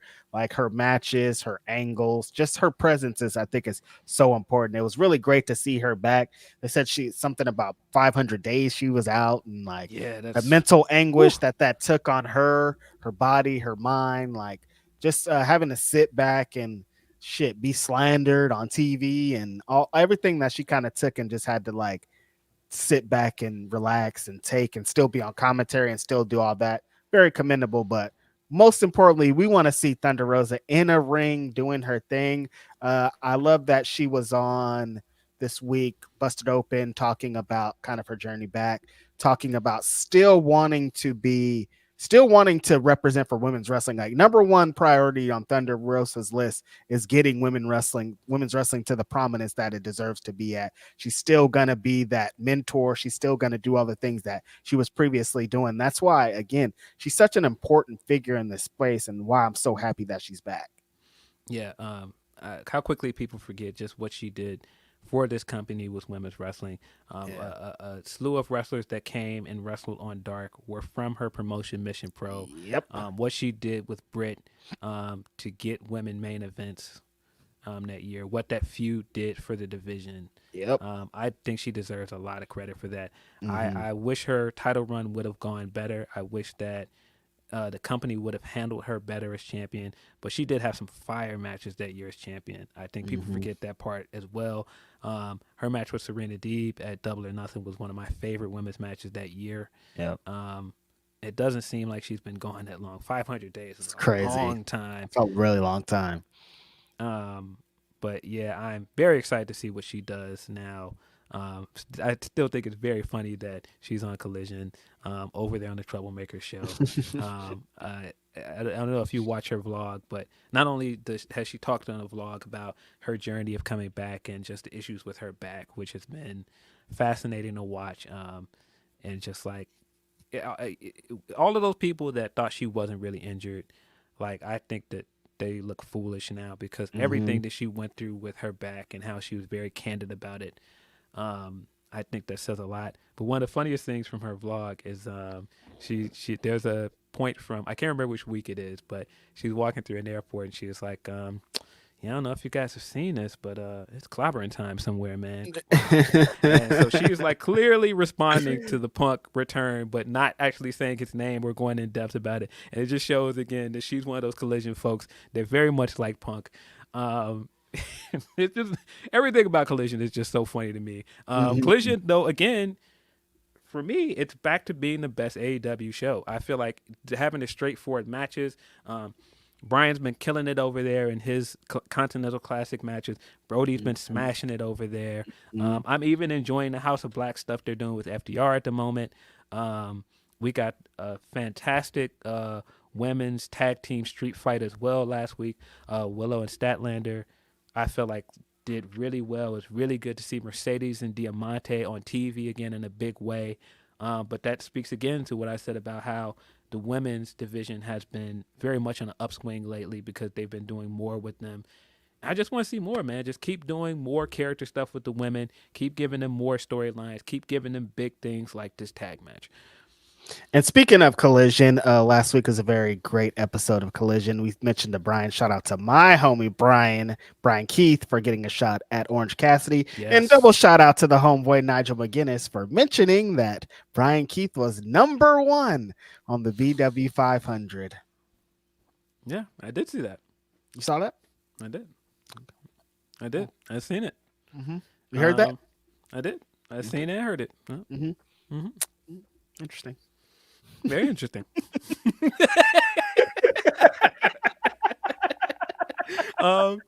Yeah, I again excited to watch Collision again, man. I feel like those first few months of Collision, it was really, really good television. I feel like it struggled to kind of find its identity again for a while, but I think that the Continental Classic has helped out a lot, man. They put up the Bryan Danielson bat signal, and it was lit. He's been over there smoking it, man. Andrade's been great. Eddie Kingston has been fantastic. Brody King, oh my God. Yeah. Eddie Kingston's been great for Collision as well. The week where he cut that promo beforehand where he's like, Saturday, hilarious. Hilarious. I love how Eric comes on and he's on the intro and he's always annoyed. He's like, oh, you guys got me doing this shit again. I have a match to prepare for. Yeah, I think that's the good thing about Collision as well is that they very much still make it its own flavor. It doesn't feel like Dynamite. Opening the show was like the cold open and having the promos works. The fact that the intro to Collision is always different. Nigel has been amazing for Collision as well on commentary. I think that he's a big part of creating like a different identity for that brand. I'm happy that they brought in Tony Schiavone too to kind of be the centerpiece because Kevin Kelly was some weeks it was kind of wild, but he's been way better since they've added Tony Schiavone in there. Yeah, I think Kevin Kelly with somebody else, a third man to fill the void has actually been great. But again, I gotta give a lot of credit to Nigel. Nigel's been fantastic on commentary, and I think that's helped Collision a lot. But yeah, I think the last few episodes of Collision have been some of the best episodes so far. Collision is not even a year old because it just debuted on June 17th. Wish I knew that. Barely about to be but June 17th. Barely half a year old at this point. It's kind of crazy that like the different amount of changes that it's taken in that half a year. Like this was CM Punk's show originally, and it's not CM Punk's show at all. Now it's Bryan Danielson and Andrade and the Continental Classic, showing how strong that the Continental Classic was as an idea. I don't know if like initially going into it, they were like, well, this show's going to kind of save Collision too, or this tournament's going to kind of save Collision too. It just like kind of something happily that they landed into. I think just having super strong it just shows the ethic and what AEW is all about. Dude, I came for the matches, man. Put the best wrestlers in the world against each other, and that's all that I really want. And the Continental Classic has been so strong in just showing that. Yeah. I've been very much excited to watch Collision again. And I think, man, you got to give the women their credit for that as well. I feel like the women have made Collision a must-see show. You even got to give Statlander her flowers for that as well, because I think initially she was having good title defenses on Collision. And, you know, carrying that over and having her have the tag match with Willow this week. Willow has also been a big part of Collision from the beginning. Oh, yeah. Shout out to that damn street fight that they're having. Them women were going crazy out there. Yeah. Willow, of course, won Owen Hart Cup on Collision. And so, yeah, I've always kind of figured like they should go back to that and make those women that have been there from the beginning a big part of creating that brand. So it is good to see Thunder Rosa, who has been promoted from jump, there finally. And, you know, finally we can put our foot on the gas and get going. Thank God. Thunder Rosa, I do like how they established her as a commentator so that this moment could happen. Like, Yeah. we've seen her, like, it wasn't like a surprise, like, oh shit, Thunder Rosa here. It's like, no, she's always here on Spanish commentary. So for her to just kind of come in and do her thing was perfect. Shout out to her. Excited about her match tonight and hope everything goes well. We need Thunder in the division. We need her in the game. And she has to be in contention for one of them championships very soon. Yeah, I would think so. I feel like the Tony feud makes a lot of sense based on how Tony won her second title run. Well, sorry, first title run. First title run. Yeah. How she won her first title run. I think that there's a lot of. I'm into this Athena thing, man. Them building it on a line a little bit. I'm like, yo, they got a lot of history over there too. Yeah, I very much think the idea of Thunder Rosa on Ring of Honor makes a lot of sense as well. Of course, Thunder Rosa has history with Ring of Honor. I think there's stuff you can do with that as well. But yeah, Collision's been great. I think other than that, kind of got to give credit to Rampage. Rampage is one of those guys. Rampage has become like the forgotten middle child out of the three shows, but Rampage has been much better over the last few weeks. Rampage has given us some of the best matches over the last few weeks. The 6-man match, of course, last week, but man, we got the rematch from Ring of Honor this week with Black Taurus versus Vikingo. Yo, not Dynamite being the third best show on the company. What's going on here? I'm like, you getting beat by Rampage because Rampage is out here cooking, big dog. It kind of is, but I feel like Continental Classic has helped Dynamite as well. Yeah. I feel like still there's more stuff that I don't enjoy on Dynamite than the other shows. Than the other two shows. I feel like the thing that helps Rampage is it's an hour long. So it cuts out a lot of the filler stuff that we get on Dynamite that I'm not a fan of. But speaking of Rampage, when I was saying that the women's stuff is on upswing, I really like what they're doing with the implosion of Outcast on Rampage as well. I think the storyline stuff they're doing with Ruby is fantastic. I think the stuff that they've been building between with her and Angelo is great. I think the stuff this week I like Saraya so much more in that position than being a wrestler. It's crazy. Yeah, I think the stuff with Saraya and Angelo this week was very, very funny. I think even the way Saraya lost the match to Riho was great. The thing that I think that Saraya does really well with AEW is getting the crowd to boo her. Making her a heel was the best decision they could have ever made because she does so good at like yelling at the crowd and getting them into the match. When the crowd start to quiet down, she'll just start yelling things at them and getting them to boo her or cheer for the other person in the ring. She's just very good at that. I laughed several times when they started chanting things and she would just look right in the camera and go, "Shut up." It's so funny to me. Whatever you can say with her limitations in ring, I think she's still very good at some of the like dynamics of keeping a match and bringing energy to a match. That might be a very unpopular opinion because some people are very down on Saraya's run with AEW, but I still think she has a lot of the stuff that is missing with some of the women that did not wrestle on TV long enough to understand like how to keep a crowd invested in stuff and how to work a camera. Yeah, this is there's some glaring things that you see that you know that she learned in WWE, and there's some instincts that she got from, funny enough, from working house shows that you just know, like she's just been out there so much more of crowds that are completely dead that you have to do some little things to bring back, and she knows a lot of the little things to bring it back. Yeah. Of course, hasn't been perfect. Road has not been perfect, but she still does things that I enjoy sometimes, and I think the backstage stuff that she's been doing with Ruby has been really good. I think what they're doing with Ruby is great. I think it's time to turn Ruby into a babyface again. And I think that this is where this is leading. Go figure. As much as the Outcast kind of was a mixed bag and kind of a failed experiment in some ways because we didn't get the rubber match that we thought we were going to get with the Homegrowns. I think the implosion of the group has done really well for all three people involved. I think, of course, Tony has come out of it looking great, but this could end up working out really well for Ruby as well. I don't know where this leaves Saraya, but right now I'm in for the story they're telling.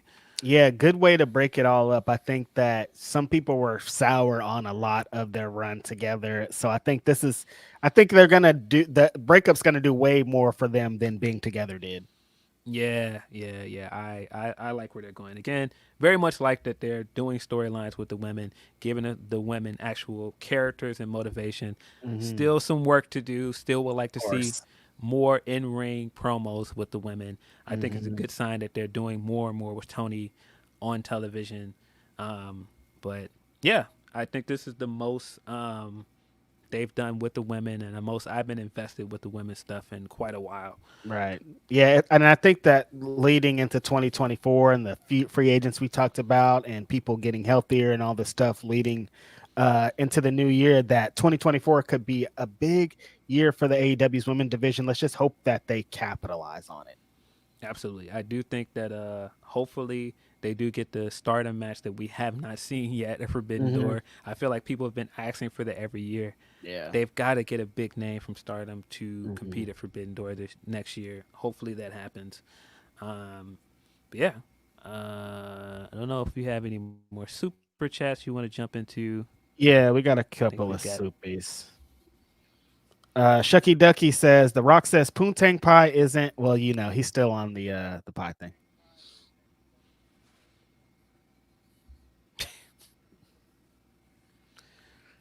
Okay. Will Chisholm says, Phil, your boy Seth told Drew, I don't want to hear your sad story. LOL.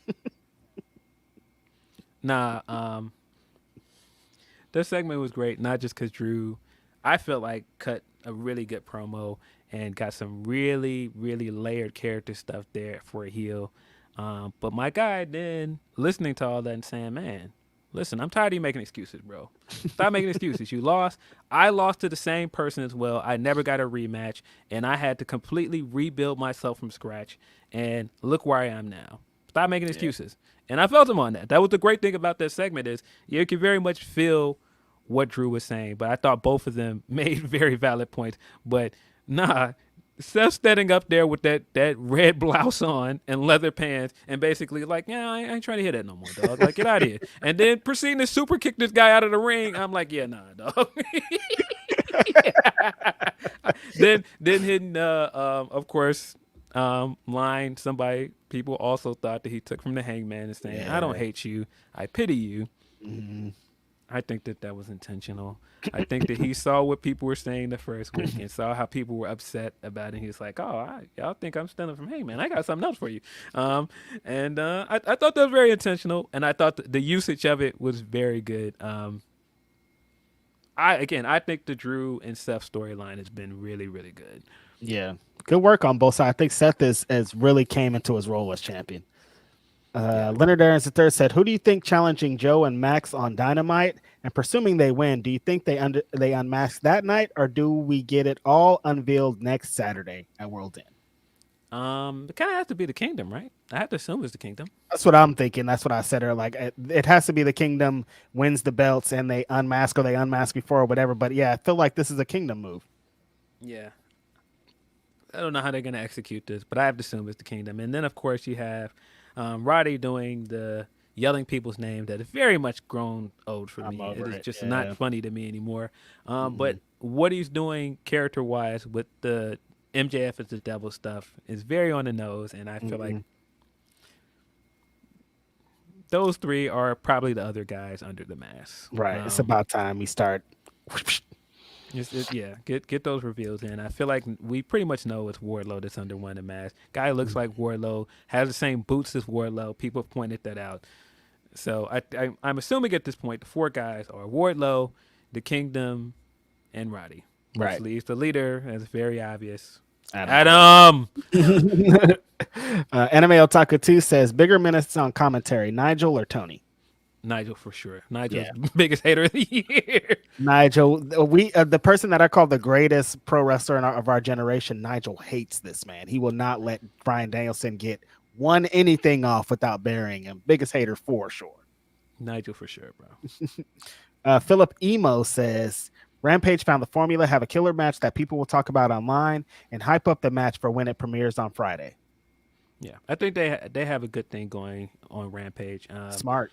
It isn't the most talked about AEW show, but I feel like quietly it has been giving us a lot of gems in the second half of the year. Right. And then our last super chat of the day, I think, says Coffee Black says, shout out to the fellas. My wife and I are on leave with our first kid, and the pod gets me through these sleepless nights. I'm going to need a Grapsody onesie. Appreciate you, bro. Congrats on your kid. Congrats on becoming a dad. Shout out to you and your wife. And yeah, Grapsody onesies should be a thing. Yeah, big congratulations to you and your family. We got a handful of humpers left. From Bizarro Big L, he says, I'm tired of anonymous guys bashing or downplaying guys. This downplaying guys, I think you mean any of the releases here. You only have to look at Samoa Joe, Swerve, and Claudio to see what WWE wasted. Miz can't hold a flame to Vikingo versus Black Taurus. Luchadors are wasted in WWE. They need to spy food. I feel like people have kind of fallen on their faces more than once doing the whole, oh man, this person sucks. No wonder they got released. Like, remember how bad people were talking about Chelsea Green at one point, all of her ideas? The internet hated Chelsea Green at one point. Man, she has proven since she came back that you guys were wrong, because she has been phenomenal. She's done a great job establishing her character. Man, quietly, she's been one of the best returns. Yeah, talk about somebody kind of like knowing their worth, carving out their own path, and executing it. You got to give Chelsea Green credit, because she knew. It was always like every time she would get released or something would happen, she was always so optimistic, and so just she knew that she was going to cook if she got the opportunity to. So to see her cook is really amazing. Yeah, so absolutely agree that people that bash these people that get released, because some of these people end up coming back anyway, and then you end up being a fan, and we've seen how how crazy the flip flops look. Oh my god, when Road Dogg said that, oh no, that's the homie we actually hugged, I was like, all right, we have a lot of these CM Punk flip flops look really, really nasty in the light, bro. We've seen Bischoff going from trashing this guy almost every week to using his affiliate link. Bischoff said, this man is not worth any of the trouble. Why are we doing this? To actually get you a CM Punk shirt. That's actually, bro, it's wild out here. This guy went out here from saying that this guy was one of the biggest financial flops in the history of wrestling to now completely doing a 180. The Road Dogg 180 is crazy. Booker T giving that quote where he said that Punk called him a flip flopper to his face.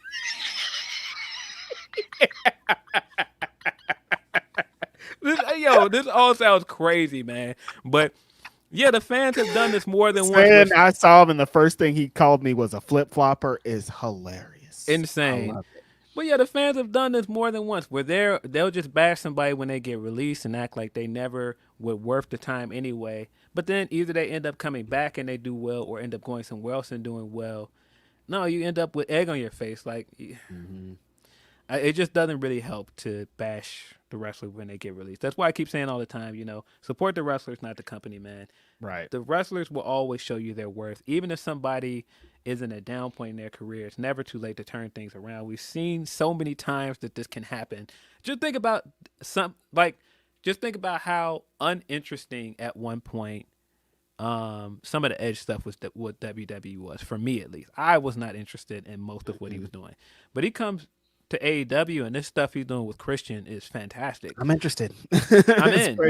I mean, the same thing with Joe. Look where Joe was. Yep. People was calling this man washed. And now this guy is potentially going to win the world championship next week. Yeah. Potentially going to win a world championship soon. Potentially in the conversation, I feel like, for one of the guys of Wrestler of the Year for me. Yep. Facts. And there's so many other guys you can say that for. Claudio has been fantastic with AEW, Ring of Honor, where Eddie Kingston was at one point in his career, going to NWA, completely turning that around, making the jump to AEW. No, there's just too many situations. Tony Storm, remember Tony Storm left at the end? It was like, I don't know what's going on with her. And now she's one of the hottest wrestlers in the whole industry. Fam, they had Athena chasing the fucking 24/7 title, man. Yeah. That's how she got injured. Was chasing the 24/7 title, man. We've seen so many people turn these things around, man.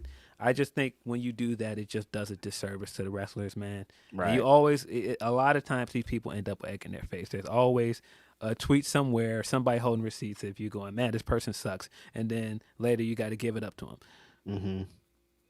It's got to get tiring. Some people don't get tired of doing a 180, man. Sometimes, that's just part of the bit, I guess, man. I don't know. We got another one from Bizarre Big L. He says, All Japan Pro Wrestling was already a rival brand, but is working with WWE, putting a target on their back. After a large group banded together to counter what WWE did to territories in Japan, will this hurt them business-wise?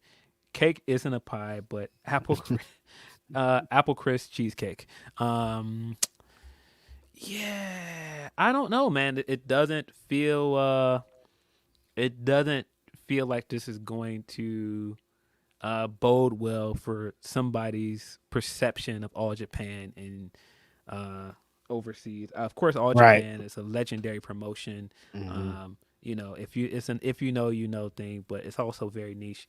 I don't know, man. I can't say that some of those other Japanese promotions will be very happy about this. It's gonna look away no matter what. Like when the news came out this morning, there was a bunch of side eyes for sure. Yeah, I do think it looks wild when you've got all these other companies banding together and going like, we're all over here doing this, and you're like, wait, where's All Japan at? And you're like, oh, now I know where they was at. Yeah. Y'all having the meetings, getting together, like, man, we gotta band together, united front here. And All Japan is just like, oh man, hey y'all got some time for us over here in this meeting over. They're in the meeting like, wait, what exactly are we talking about? What does WWE have to do with this? Because they offered us a bag and we are going to take it. It definitely looks away. I'm not sure what that will mean for the future, but it definitely looks away with everything that's happening with Japanese wrestling. The timing is crazy. Yeah, it does look crazy. And I have to assume some people over in Japan will not be happy about that. I think that is our last Humper Chat. I just want to make sure.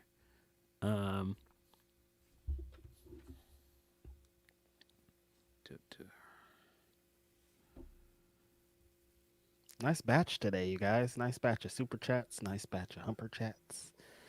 Yeah. Y'all are cool. Yeah. I believe that is our last one. I think we can round this thing up and get up out of here with just a little bit of a roundup for the Continental Classic. Yeah, really good tournament. I had high hopes for this tournament going into it. When you kind of built this as their version of the G1, of course, you're going to build up some lofty expectations for it. Yeah. And I feel like for the most part, it's delivered. I think the matches have been great. The story stuff they've done has been really, really good. Just a tremendous tournament all around. We talked about how much it's done for Collision, how much it's helped Collision as a brand. But I feel like it's helped AEW as a company in general because it's changed the bit of the perception because there was a lot of negative press before the Continental Classic. A lot of people were kind of down on the weekly product, and I feel like this has helped it a lot. Yeah, I think this is probably going out on the limb, but I think it's done. It's overachieved, honestly. Kind of like I would agree. Going into what they expected this tournament to be, what it actually became, I think is maybe even wilder than they expected. Like for Roosh, Mark Briscoe, Jay White, Swerve, like all these people, like I think they came in with some good fanfare. Swerve came in off a really hot match, but this tournament has established even more how heavy a lot of these guys are. I mean, Roosh is a bigger star coming out of this tournament. Brody King's a bigger star coming out of this tournament. Mark Briscoe's a bigger star coming out of this tournament. Swerve's a bigger star coming out of this tournament. Moxley's adding so much on.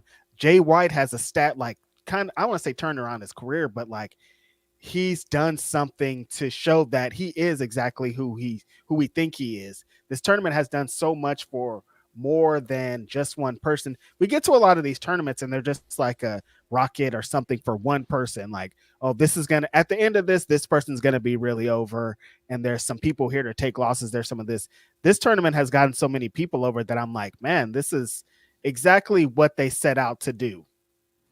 Yeah. I think the matches have been really good, like I said, but I think to your point, this has done a lot for Roosh. I think Roosh has benefited a lot from this tournament. He hasn't had the most wins. He only has 6 points, but even in the losses, he's come out of those matches looking amazing because he's giving a lot of these guys their best matches of the tournament. And man, I feel like coming out of this, you got to push this guy, man. Yeah, he's come out of this looking really, really good. I think if for Mark Briscoe, he's another guy that hasn't won a lot of matches, but the big thing he was trying to get across after Final Battle is that this is kind of his rookie year as a singles competitor, right? And looking at it that way, and having him stumble in this to get started, I think it's a good story to tell. I think it's a good story. With what they did with Jay Lethal this week and him finally getting his win. I like it. It is a great story to tell because like Mark Briscoe has done tournaments before, but he's done them with his brother. This is the first time he's ever been in a tournament alone by himself, navigating those waters, and for them to play up to that, I thought is super important. And yeah, going into the Jay versus Jay match, I think, or the Jay versus Mark match this week, I think was super important for the story and the ending of the tournament for him to like, okay, I learned so much from all my matches, but at the end I did get a win, and next year I'm going to be something else. Yeah, I definitely feel like this is him getting the training wheels off as a singles competitor, but also, working through his grief and working through, competing without his brother and just, standing on his own. And that's a really cool, like, small plot line to put as a part of the tournament. I also feel like all of the story and character stuff they've done with Garcia has been really, really good. Has 0 points, but I feel like character-wise, this is the most interested I've been in Garcia since the stuff with him and Bryan. I feel like circling back to that with their match and having him conflicted about who he is and how he's going to move forward as a wrestler. I feel like him, even though losing a lot of these matches, giving a lot of these guys a real challenge in 20-minute matches has been really good for him, especially last week with Eddie Kingston, pushed him all the way to the limits. He had to really work for that win. Yeah, I won't say that it's done as much as it did for Roosh, but I feel like he's in a good place character-wise where you can start building him after this. Yeah, I think and for as far as pro wrestling goes on, just this tournament showing that you can build matches and stories and angles with wrestling, I think is probably the most important thing, honestly.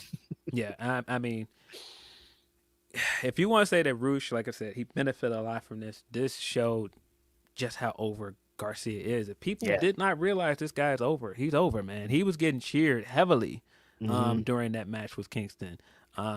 He was getting cheered a lot during that match with Bryan. This guy's over. That dance is over. He's you got a lot to work with this guy. You just got to figure out what is the next direction. I don't know what that is, but I am interested. I hope that they capitalize on this.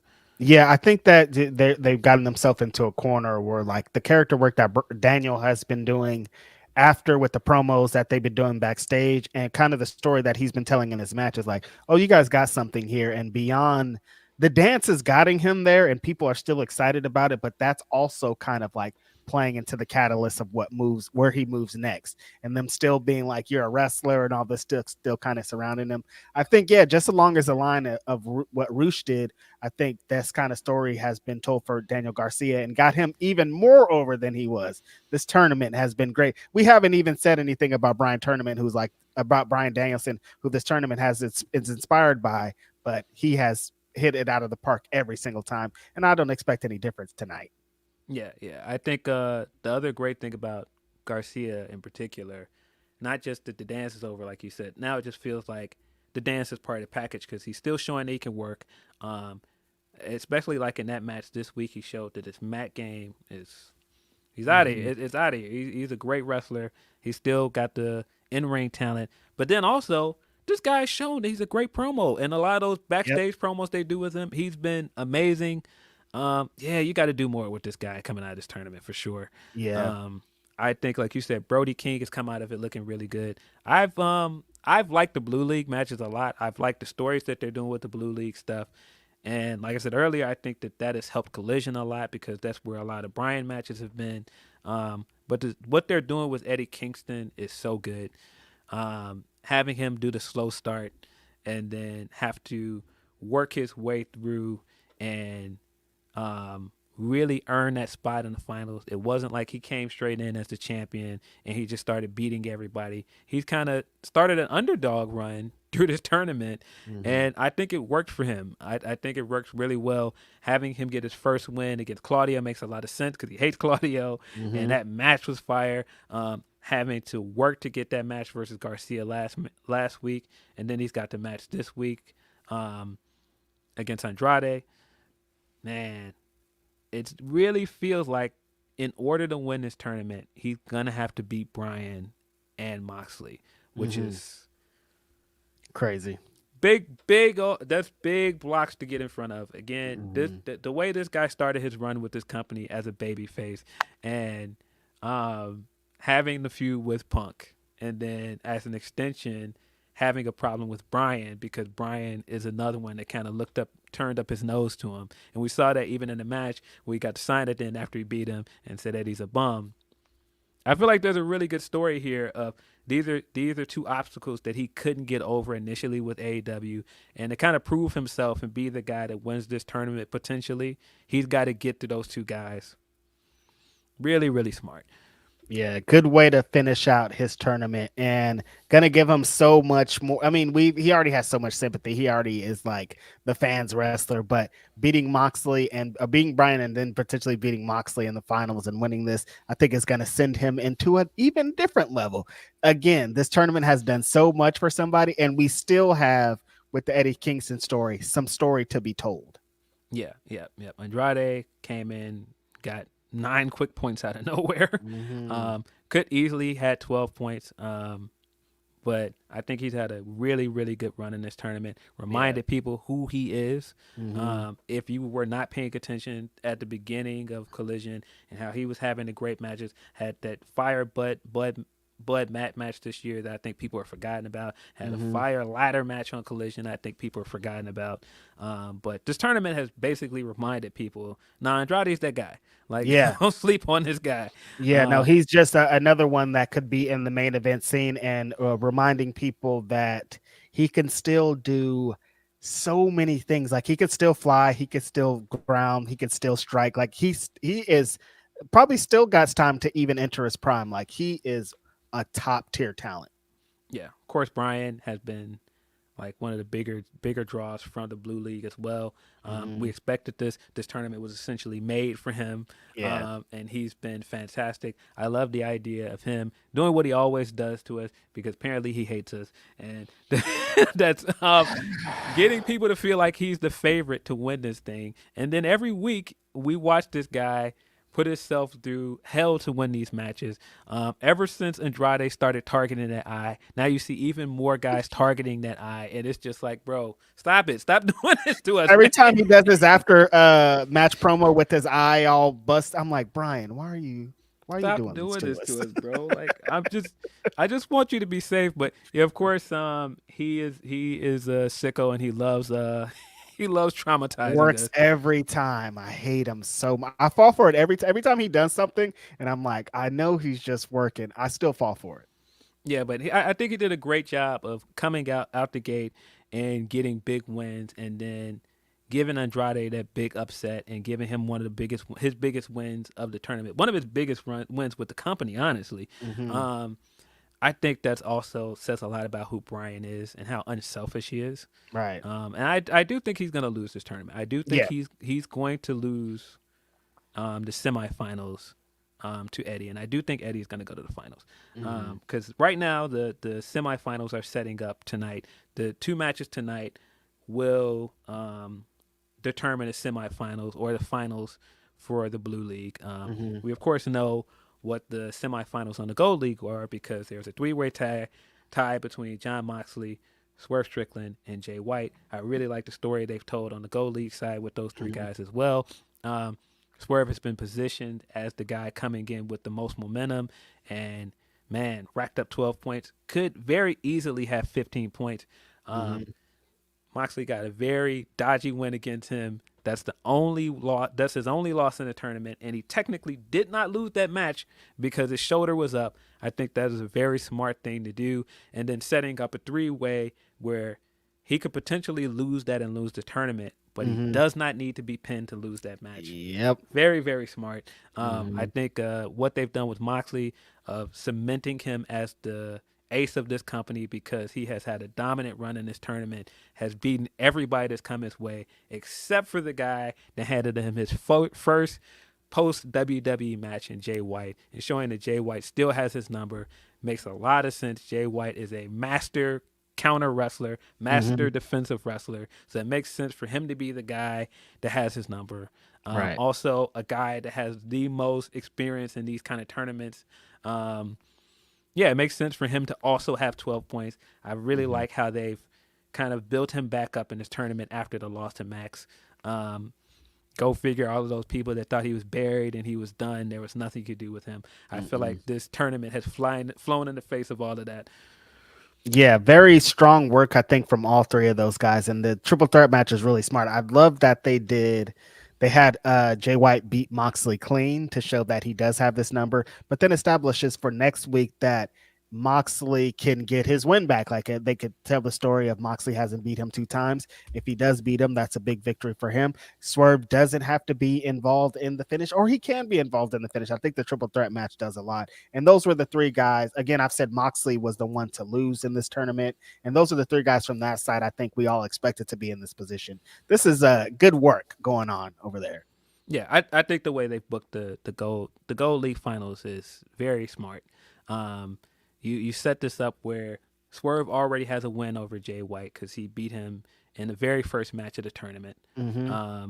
Sorry, that wasn't the first match of the tournament. That was the second match because he faced Jay Lethal in the first match. Mixing up my Jays. But yeah, you set this up that Swerve already has a win over Jay White. And then on top of that, Jay White has a win over Mox. And then Mox technically did not beat Swerve. So it kind of feels like going into this finals match, anybody can win this thing. I do fully expect Mox to win this match. Yeah. I do think Mox will be heading to the finals. I do think it makes the most sense for Eddie Kingston to be the guy standing across the ring from him at World's End. And I will just echo what I've been saying for weeks. I do think Eddie Kingston is going to win. I think Eddie Kingston's winning this tournament too. Yeah, I can't see it going any other way with the championships involved and how the story has played. Eddie Kingston's going to win. Yeah, even if you think about it this way, let's just say for kicks that Moxley doesn't win this and Jay White ends up winning this. Eddie Kingston is the guy that kicked Jay White out of New Japan. He has a win over him.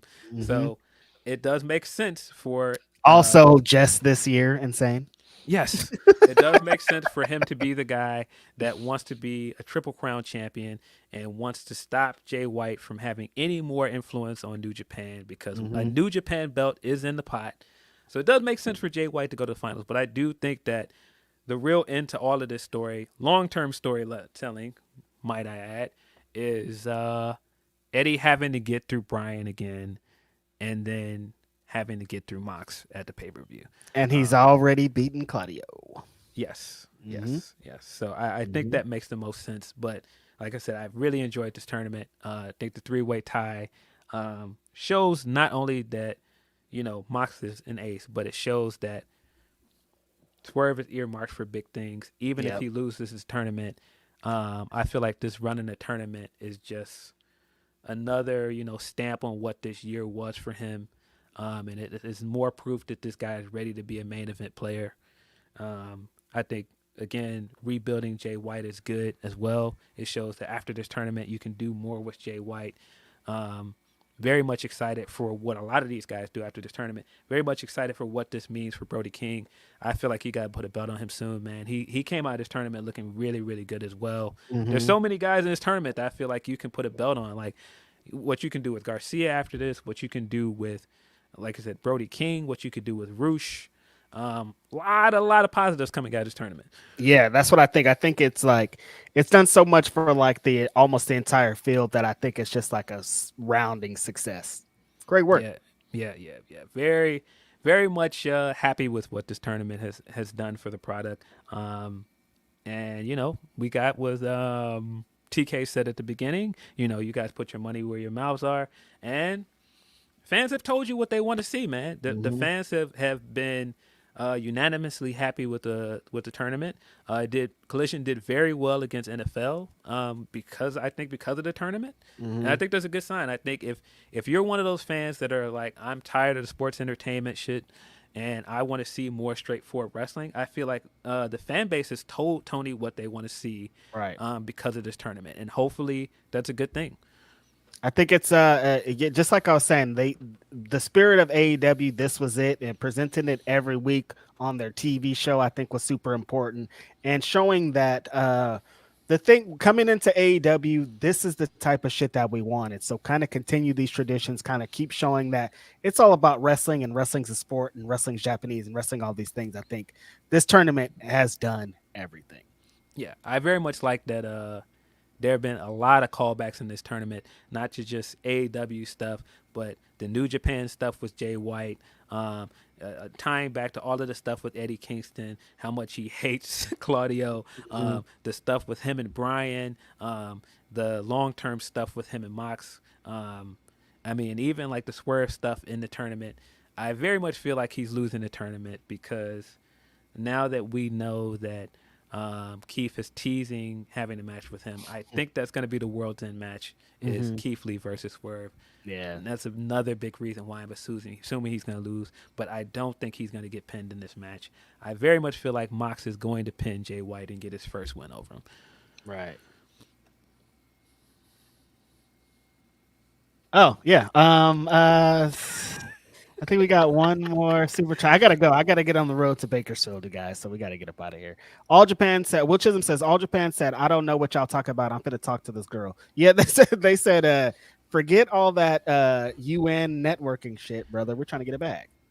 Yeah. No, they was over there doing the Heal the World joint, and he was like, "Nah, I'm good."